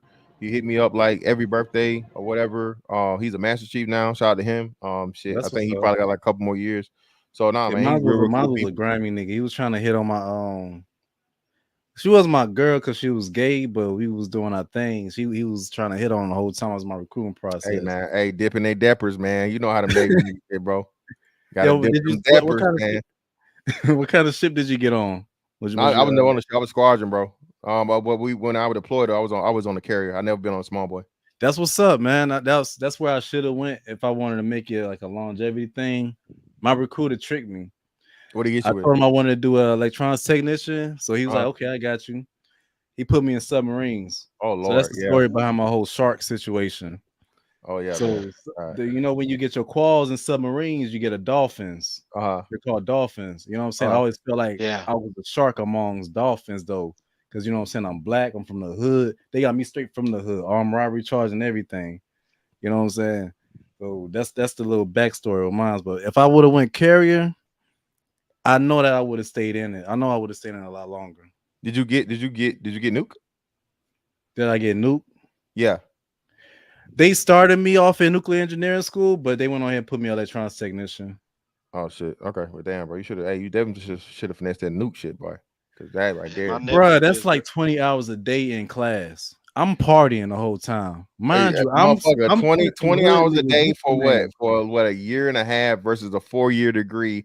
And as soon as you're done with your fucking 5 years in the fucking Navy, nigga, you getting 200 some odd K because you got nuclear motherfucking certification, brother. Come on. It would have been nice, but where my head was at the time. I know. I got Look, my nephew's in the Navy right now, and he just graduated A&M. A master's in nuclear engineering, and he's in the Navy right now.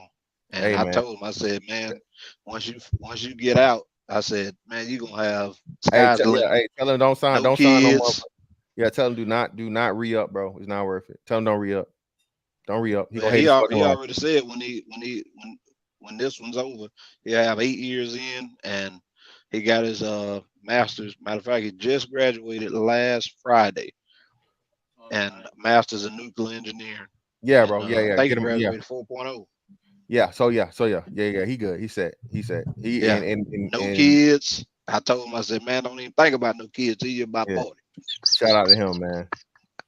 But like you said, man, that's another great story, and that's why I say, man, listen, black men, and this is why it's important that we, you know what I'm saying, talk amongst ourselves, talk about ourselves, because everybody on the outside, man, you know, but black women included, is these niggas ain't shit. Ain't can't don't want, as I told y'all, right? The whole ain't can't don't want series. So when we get together and we tell not only our own stories, but you know, brothers that are close to us being successful and making you know, smart decisions. Shout out to Prime. Like he said, armed robbery charge, bro. Still he made the fucking shot. Hey, I gotta change my life. I gotta do something better. So let me do this Navy shit. Okay, it may not be for me long term, but hey, it's gonna keep me out of the streets, it's gonna keep me from motherfucking throwing my life away and now giving, you know what I'm saying, 10 or 20 years to the government where I ain't getting paid and I ain't getting no skills and I don't get no benefit. You feel what I'm saying? So even in that, like you said, man, when it's not articulated, it's not considered.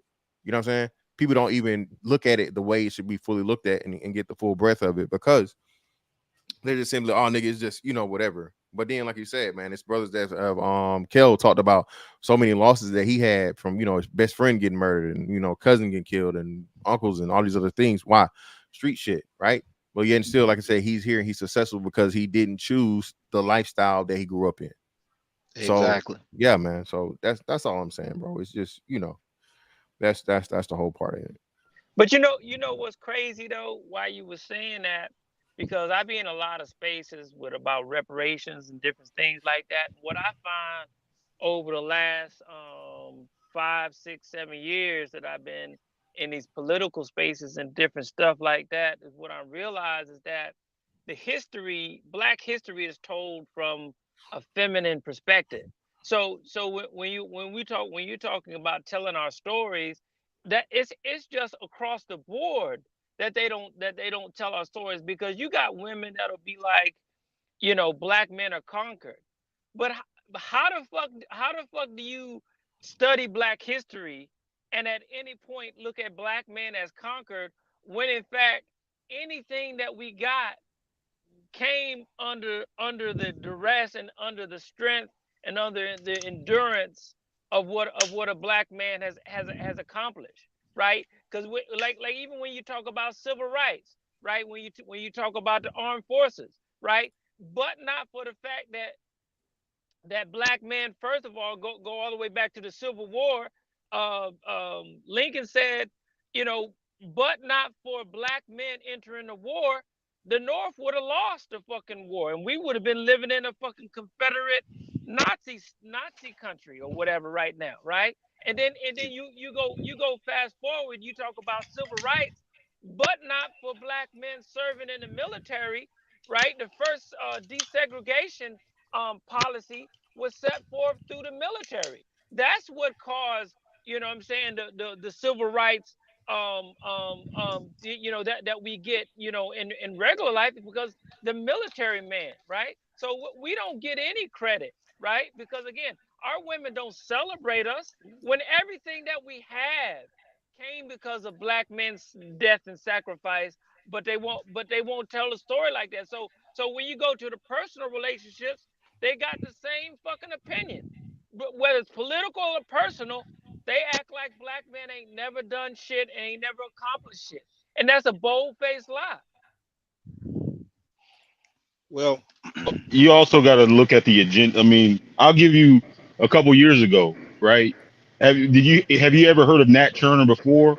Like, you know what I'm saying? All we had was like these movies of these docile, you know, let's like, you know, let's march and do. In the moment they had a movie depicting like niggas are not taking shit. They you know what I'm saying? They just taking shit. They killing people. What they do? They went like they dug up some shit like that happened in college to do with which he was absolved of, and trashed the movie. They do this shit on the regular. I mean, what he did in college had nothing to do with the Nat Turner story. But what do we remember about that whole movie? Huh? What's part of it? You remember what? You remember the actor? You remember that guy that I forgot what his name was. He put together Nate Parker. Yeah, he put together. But what do you remember about that movie besides him getting charged with rape? That's the only thing I remember. Like, he beat the thing. They trashed it. Noticed? Yeah, but have you guys noticed?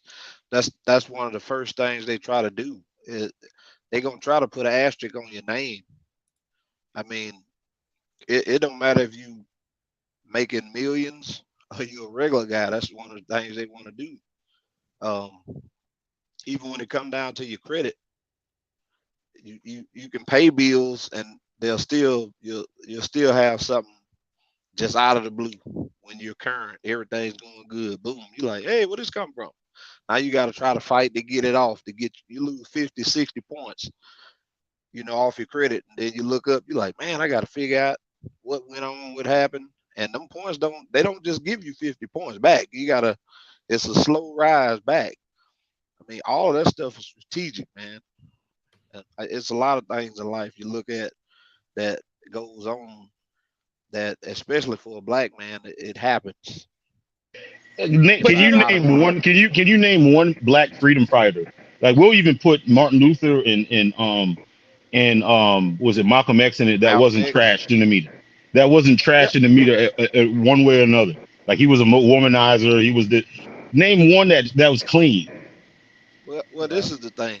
It's Frederick, just like even Frederick Douglass, fucking they fucking try to trash Frederick Douglass and fucking, but not for Frederick Douglass advocating to Lincoln that to let black men fight for their freedom, we were still being changed. And black women, right? And these feminists, they'll be like, oh, you know, he was a misogynist and he was that. He left a black woman and married a white woman. That's all they want to tell about this nigga, is that he his left a first black wife woman. died, man. See, that's what they don't tell. No. He left. No, he left her before she died. But what I'm saying is, the point is that all that they look at is whether or not he was a feminist or not, and whether or not he stood up for black women. They don't. What I'm saying is, our women are intelligent, right? They're teachers, they're professionals. Why don't our women drum down into the heads of our youth? Why don't they tell these heroic stories of all the things that our men did in this society, right? No, you don't get that. Oh, but what you do get, you get fucking Harriet Tubman over and over and over and over and over again. Even though Harriet Tubman herself, I mean, she said, but not for the fact that another black man was sponsoring her and was doing what she was doing on a larger level. But we don't even know who that nigga is. Even look at the chick who was writing about lynchings. I forgot her name is what's the lady name who should write about the lynchings that's famous? Alice Walker? No. Used to write about lynchings that where in the early what's her name? No. This was what's her name? But anyways, the point is, she was famous for writing, doing articles writing against the lynchings that were happening, right? And so everybody idolizes her because, oh, you know what I'm saying, this woman used what she had to fight. But what they don't tell you is that her husband is the one who had the magazine, right, or the press for her to write the articles. Not only that, the fucking her mentor was already writing the fucking articles, right? So it was a black man that taught her to do what she did, and there was her husband who had the fucking press to allow her to do it. But we don't know these guys. Yeah, KP from KC5 said it's Ida B. Wells. Yeah, right. Exactly. Ida B. Wells, right. But not for black men, she would not exist. But we don't know that. We don't know these important black men that made it possible for her to do what she did. That, you know, even though her writings caught fire, but there was already a tradition of black men who were writing, you know, black men who had press, who were already doing these things. But do black men get credit?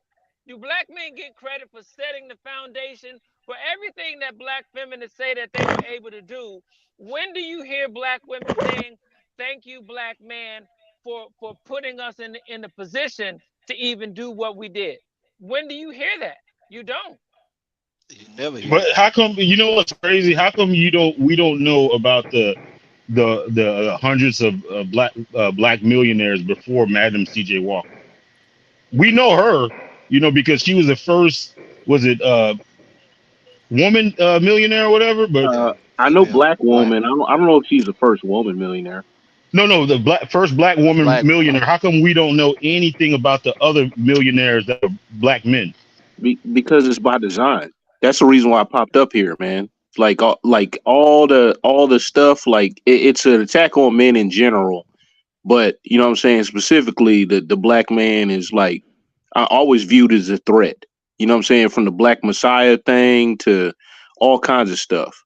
I mean, because like back in the day, people was getting organized, and you have a large following where that's bad. Even to the point where Conspiracy Brother used to be out there talking about Bob Marley got out of here because he had too much influence. You gotta think of the world you live in. The guy that actually stuck him with cancer, man, said it was a reporter, and he said he used to check on him all the way until he died. Yeah, because he probably felt bad. Like the dude, like I talked about it Yeah, today. he was in the CIA. Yeah, my man, not my man, but the old boy that actually killed Malcolm X, and then the dude that killed Martin Luther King. Them two cat, or excuse me, not Martin Luther King. There was another cat. Oh, Fred Hampton. You know what I'm saying? Yeah, like Fred them cat, man, or the dude that set up Fred Hampton, not the dude that actually did the hit, because that was the police raid thing. But not saying that I fully agree with all the politics, but they was getting stuff done. Fred Hampton was really a problem, man. One of the most famous pictures, and it's funny, man. The internet does some weird stuff, man. Even the Wayback Machine started changing, a little bit before COVID, and then after COVID, what I'm saying, started going crazy. Stuff started disappearing. One of the most famous pictures of Fred Hampton talking to the white Confederates in Chicago with the clan, with the rebel flag. You know what I'm saying? The rebel flag above him. He was organizing white Confederates, the Hispanics, and the blacks, and like the lower class whites, because they all had a common grievance. Now, exactly. Thank you. Like, if you have strong men, it's not going to be as easy to conquer and do whatever you want to do with a country. So what you got to do? You got to weaken the men. It's all about design. Why you think they killed Martin Luther King? They didn't kill him because he was talking about freedom. They killed him because his tune changed. And we start talking about economics. You start talking about economics. When he learned about economics and how much land they was just giving to white folks, he said he just had sometimes you have I can't even say epiphany because he was a preacher. Well, at some point he had to understand, like, man, they giving all this out. We're steadily falling behind. They're coming up, which they already had a 400-year head start. And then, as soon as he's told them we coming to Washington to get that check, he was dead. I don't know if it's true or I don't know if it's true or not, right? Like, because I haven't done research, but I got a couple cousins always be like looking at stuff, whatever. I always got to look at them kind of crazy sometimes. But he was saying that Martin Luther King was actually going to petition United Nations and a bunch of outside countries to for the reparations rights violations. Yeah, exactly. Yeah. That's why he told them when we come to Washington, we coming to get our check. And he was dead in less than 2 weeks after that.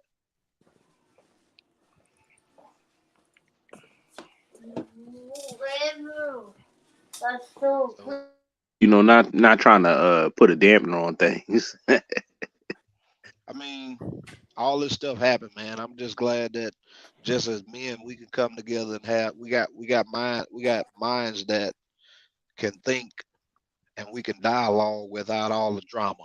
You know what I'm saying? Well, this is a threat, though. This is a threat.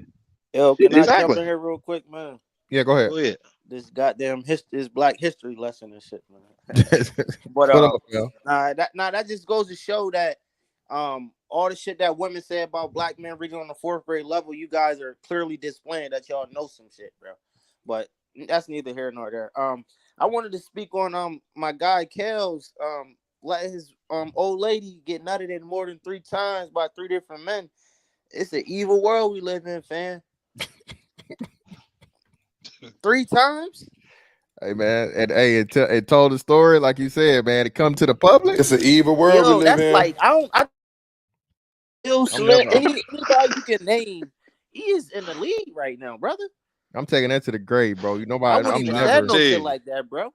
So that to me that goes to show why he was playing that stupid role so good, because the nigga was fucked up mentally. That was his coping mechanism right there. Yeah. And this was done when he was in Good Burger, right? Which one? The one he had to be about 20 playing that stupid burger making person.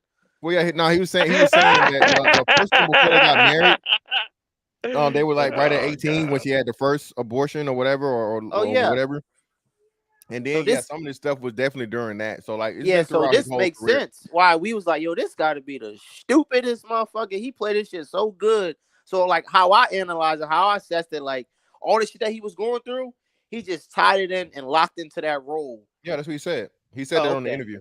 He said that his work and just dedicating himself to that helped him get through it. He didn't need no therapist, no psychologist, no psychiatrist, none of that stuff. He just fucking, like you said, he grind it out and work and grinded that shit out. But man. that also goes to show if he was like a regular dude that he didn't have anything going for himself, he might would have took himself out.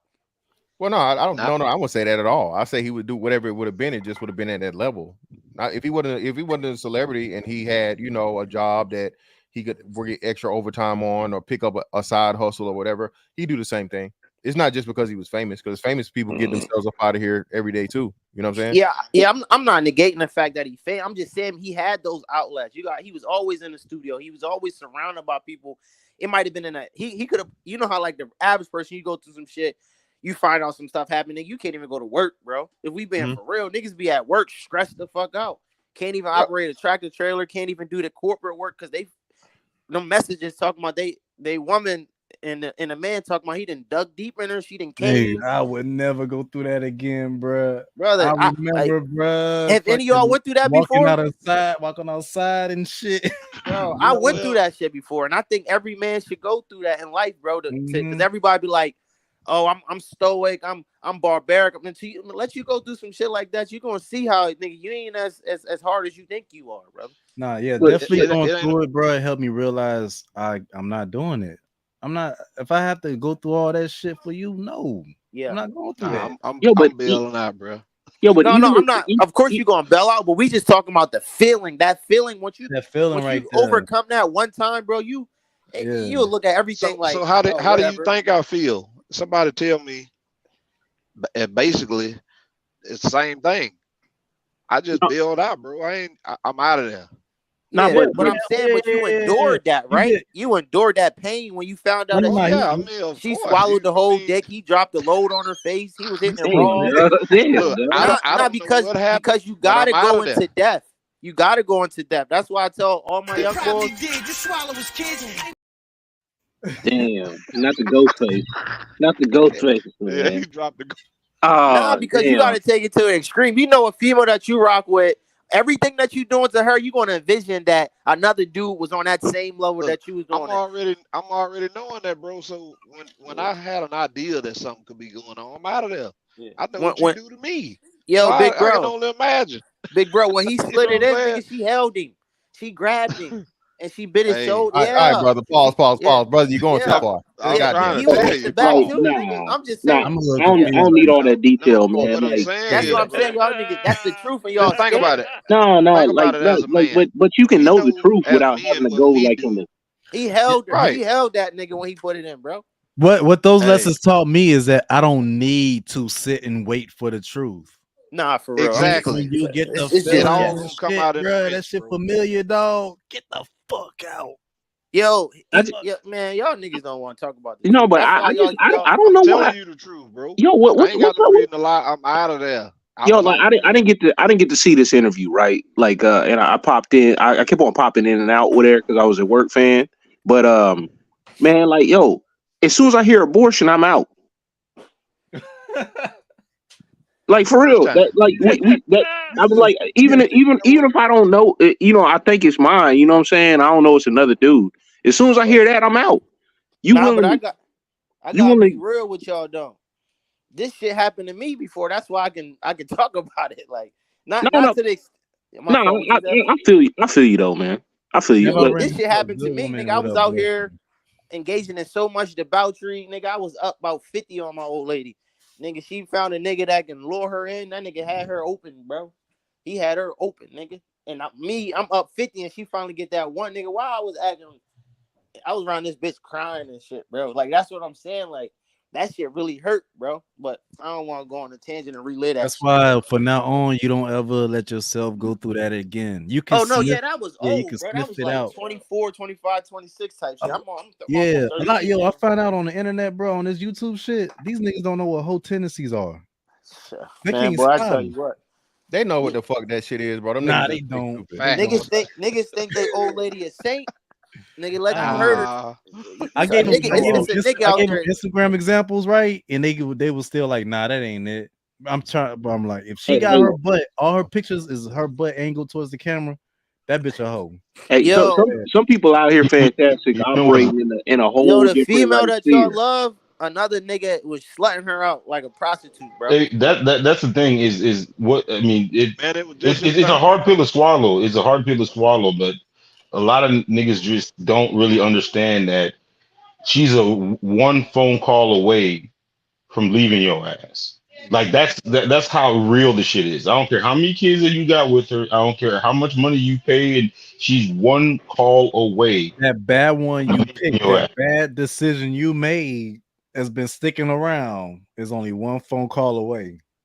You know what I'm saying? No, it's reality. The thing about it, it's not like so much with men. Like when you invest in a woman, you got kids and all this type of shit.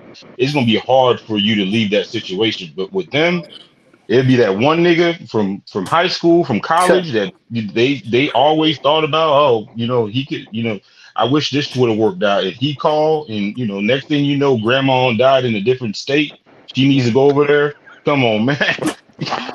And you don't say, and the thing about it is, you might be that nigga too to another person's wife. You don't even Yeah, know it. You yeah, might be that guy. I know for a fact I'm that guy for another. I mean, I've and been in there. that's the hard pill to swallow when you realize that. I don't care how alpha you think you is, how much money you have.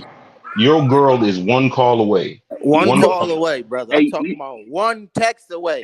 you know what the wildest thing is, man? When like one of my homies, man, he was a bouncer at a strip club, and he would tell me all this stuff, right? Then I started seeing some of it, man. I'll be like, it kind of make you look at everybody sideways, man. You know what I'm saying? Like you know, kind of similar to like if you were a church and a bunch of hypocrites are in that church.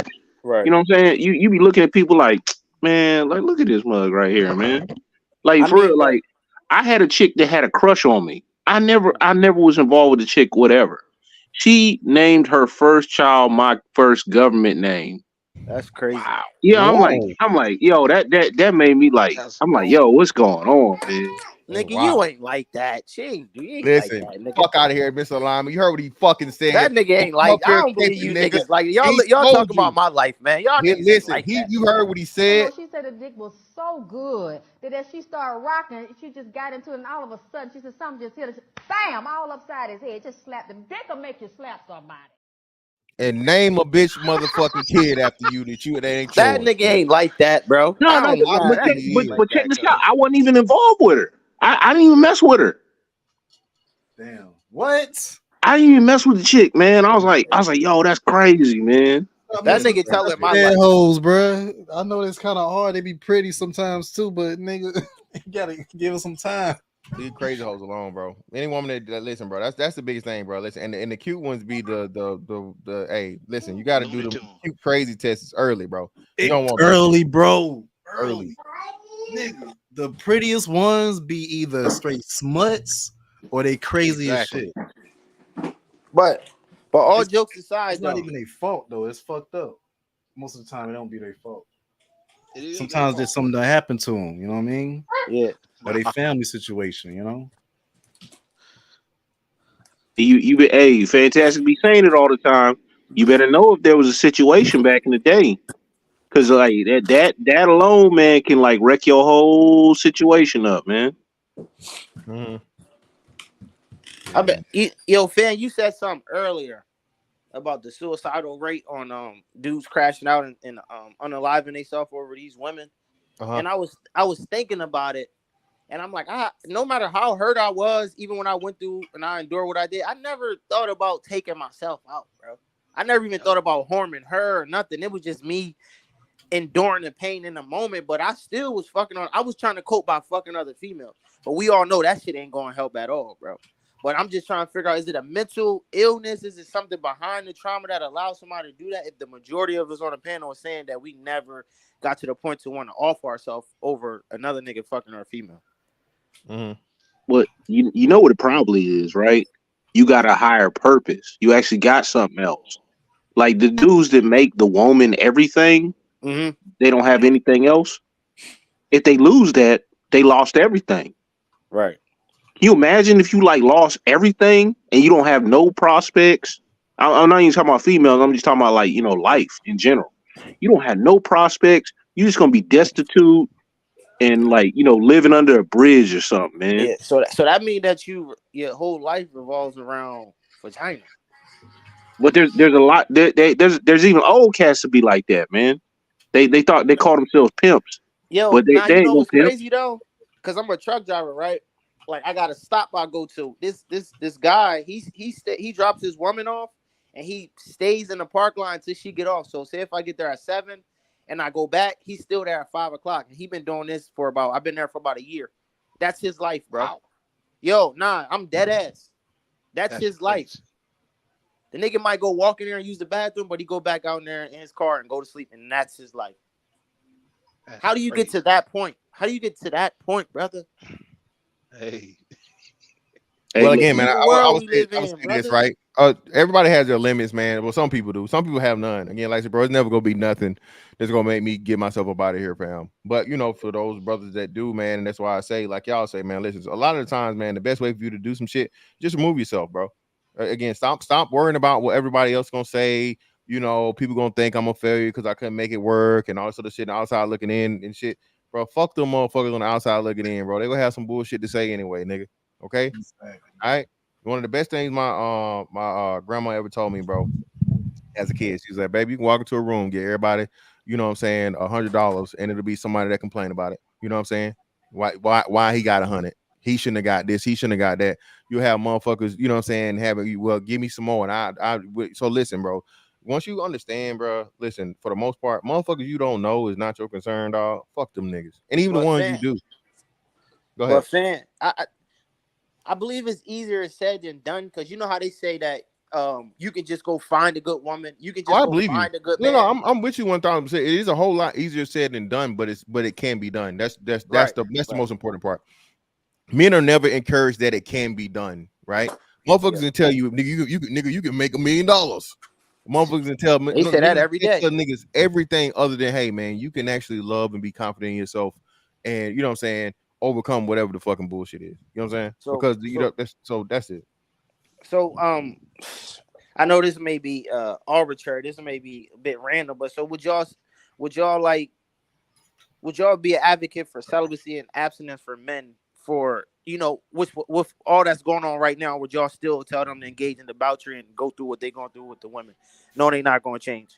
It's not the it's in court. Their behavior is that's not my message at all. I ain't gonna lie, bro. Yeah, bro. Listen, do your thing, my nigga. Be a boss. Get your shit together, and at least once a week, have you something you can then have a release with. You know? Yeah, man. Listen, bro. I'm gonna tell y'all shit. These niggas got mad when I say this. I'm gonna say this. A nigga needs pussy to be happy. God damn it. I was 99% of niggas. Okay. Fuck that shit. Okay. Listen, be responsible, dog. Listen, the majority of men that are doing whatever you're gonna do, bro. Listen, is be responsible. Am I saying you got to try, you know, be motherfucking player from the Himalayas and have a roster of hoes? No, I'm not saying that. Yeah. But at the same time, bro, like you said, some men can, some men can't, right? But whatever you can do in order to make your life best for you, man, do that shit. Okay. Again, don't be out here lying. Don't lie. Don't sell dreams or do none of shit. Be straight up. Be forthcoming. That way, hey, you ain't never got to feel bad about shit because we agreed to what it was, and if you change, hey, you know what I'm saying? For me, it's the same thing until I'm ready, type shit, right? But no, man, I definitely, I'm not an advocate for celibacy or none of that shit, bro. Because again, bro, a lot of these dudes, that I don't even know how you niggas let the semen retention shit even get legs. That's the biggest cap ever. I'm not an advocate. They're losing out on that. I'm not an advocate. I'm not an advocate for it, but I think it's gonna, with age, it's gonna happen by default. You're going to get to a point to where you're so locked in to some type of mission, and it's just going to happen by default to where It's just like your focus is not even going to be on that at all. It's not. I'm not saying that you're going to make a concerted effort, but I'm just saying you're going to get locked in to a purpose to where you don't even see that. You know what I'm saying? You got one like a mission. No, It doesn't happen all the That's time. when It's going it's to gonna happen. come to you. You know, You're right. When yeah, you get locked in and you really grinding and getting your weight up and you doing that, bro, it's gonna come to you. yeah, but you know You ain't that. not gonna be no. It ain't gonna be no retention, bro. Yeah, but that's part of that. I don't That's know part of what that is he discipline, thinking though. about. Your Friday nights is your Friday nights, my nigga. Yeah, but I'm saying like this is part of that discipline, though. So if you got to lock in for like a short period of time, and where you know what I'm saying you can't, you the type of dude that can't you use that energy over here. You know what I'm saying? Entertain women. You know what I'm saying? I'll just say that. You can't use that energy over here to entertain women and still and maintain your focus. You know what kind of dude you are. If you the Bill Clinton, you know what I'm saying, need an intern like every, you know what I'm saying, every so often, you know what I'm saying, like, 3 times a week, whatever. Like you got to know what kind of dude you are. You know what I'm saying? Right. I don't know. Like that is weird though, man. I never really thought about it. I just thought it was odd, but I never really took too much time. They made this stuff famous, man. I will only give that advice that semen retention or celibacy, whatever, for men is if you're already at a point where it's difficult for you to get women and you need to focus on getting your money up, or if you got a problem, you got a sexual addiction problem, and you need that time away from fucking with women so you can focus on what you need to do. Well, at the end of the day, the point is to focus on what's important in life. I got another exclusion for you to add to your list.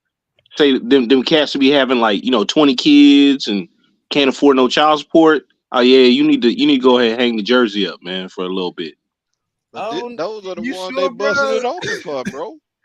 Them niggas doing That's it. the one that they'll sleep with. Yeah. Oh, he got to be doing something right. He got 10 kids. I've heard women say that. He must. I'm not really against what people he that have a doing, bunch it of must kids, be. honestly. Yeah, but I'm against people that have a bunch of kids that can't afford them. Oh yeah, that part, yeah. That part. But Yeah. this is the problem with that. He's not telling them to bust it open. You know what I'm saying?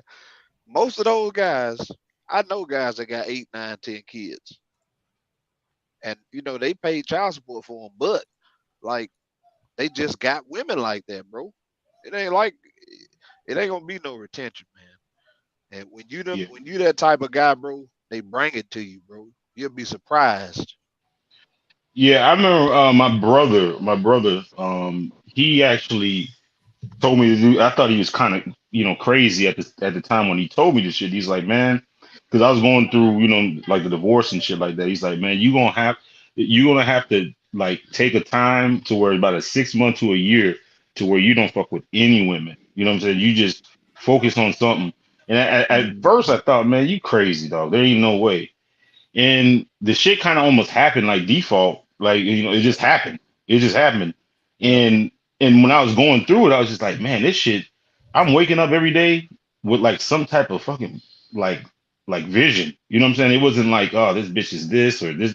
It was just everything was so much clearer. You know what I'm saying? And then the thing about it is when you start dealing with women, you start kind of you start to see right through them. You know what I'm saying? It's like, how like women look at you, they always look at you like you have some type of agenda. But when you go through something like that, you're gonna start looking at them and you start to see you're gonna see right through them. You know what I'm saying? What their agenda is. And it's a different paradigm shift, but I think every man needs it, especially when you get around 35, 40. That's when, like, you know what I'm saying, you're gonna be at your prime, you know what I'm saying, making money wise and having options and shit like that. And the more that So you you can, saying that we should for the single man, you saying that around 35, 40 is a good time to just count off women? That's no, what I'm I'm not talking saying. I'm about. just saying it's just is what I'm saying is you're gonna get some clarity when you do it. You're just gonna get mine was some. when I was in my like early mid 20s. That was when I had my one. I think I went through like 2 years of nothing at one point, bro. Who went through 2 years? I think I did at one in my early 20s. Man, I went through Yeah, I went through No, like 2 years. usually after college, Crazy. when you get out of no, usually when you no, it happened. I mean, usually So after it's college, and a lot of men don't want to admit that shit. There's a big drop off. There's a I ain't big never drop had off no right shit after like college. that. Yeah, I mean, was Shit. it voluntary or involuntary? not understanding. What you talking about? You went 2 It years? was. I think it was involuntary. I went 5 months, but I was locked up. Yeah. You see I what I'm think it was saying? involuntary, bro. I think I just was. I don't know crashed what out. the fuck was going on. Yeah, but No, like part I'll of tell that, you. What part of the that, hell man, was you going gotta have on? the correct environment. Like the mix got to be right for all that stuff to happen for the dude anyway. Yeah, y'all know how it is. The dude gotta like he gotta have a certain swag, or he gotta have like these other combination of things or whatever to be, what I'm saying, to be the dude to make it happen. You know what I'm saying? Unless you like you that lucky one bum the chick took home, cleaned up, and what I'm saying, gave him some. I think. So you guys never had a period like say for instance there was a night that you know what, damn, I could call this booger wolf, just to get off, but you know what, I don't feel like it, and then you have a string of those. That's how it happens. Like you know what I'm saying, when you get to the point where that shit you're not interested in that type of shit anymore. You know what I'm saying? Like just because you know what the consequences is. This booger wolf is gonna be bothering you. You're gonna have to do this and you're gonna have to do that, and you just don't want. He's like, man, I'd rather do this. I'd rather go get some money. I'd rather go play some ball. I'd rather go That's kind of travel. where I was at. I Yeah. finally remember what the main thing was. That was when my standards was fucking through the roof. I was still on that high school sweetheart, saying, my dream girl type shit. And if she wasn't that, I wasn't really fucking with it. You know what I'm saying? But after that, that's when because going through that's when I learned I needed to start fucking with some fives. You need to start fucking with some fives, my nigga. I told myself, nigga, you gonna have to start fucking with some fives, dog. You know what's Even funny four. about that though? You need to be open. I told myself, bro, if you can't get that, you gonna have to keep lowering it. You just got to keep lowering it till you can build yourself back up. Ironically though, if like say for instance, like everybody got standards. Everybody on the internet get 8, 9s, and 10s and shit like that. But the crazy thing about it, if niggas out here just fucking 3s, 2s, and 4s, I don't know how to rate these women no more. You will feel so embarrassed about yourself. You will want to change, brother. I think that's another phase that men should go through too, is fucking those lower tier women and look back on all the women you fuck and the embarrassment you will go through once you play those visions back in your head. Yeah, but you gotta be embarrassed as a man sometimes, bro. Yeah, but what should happen as a man though, like really all men, but I know that's a pipe dream. You should have a bottom, like shelf or tier that you do not go under. You have to have non-negotiables, and hey, regardless of dry spells, man, you It gotta be like sound that. good, brother. It sound No, seriously, like if you because seriously, what's the consequences if say you mess up, condom break That is true. Like or whatever, you know what I'm saying? Niggas ain't Now you thinking about stuck with that. her for 18 years plus. Yo, fan. I wouldn't go under. Yeah. Yo, Me at fan. that time, bro, I had that's why I preach this, bro.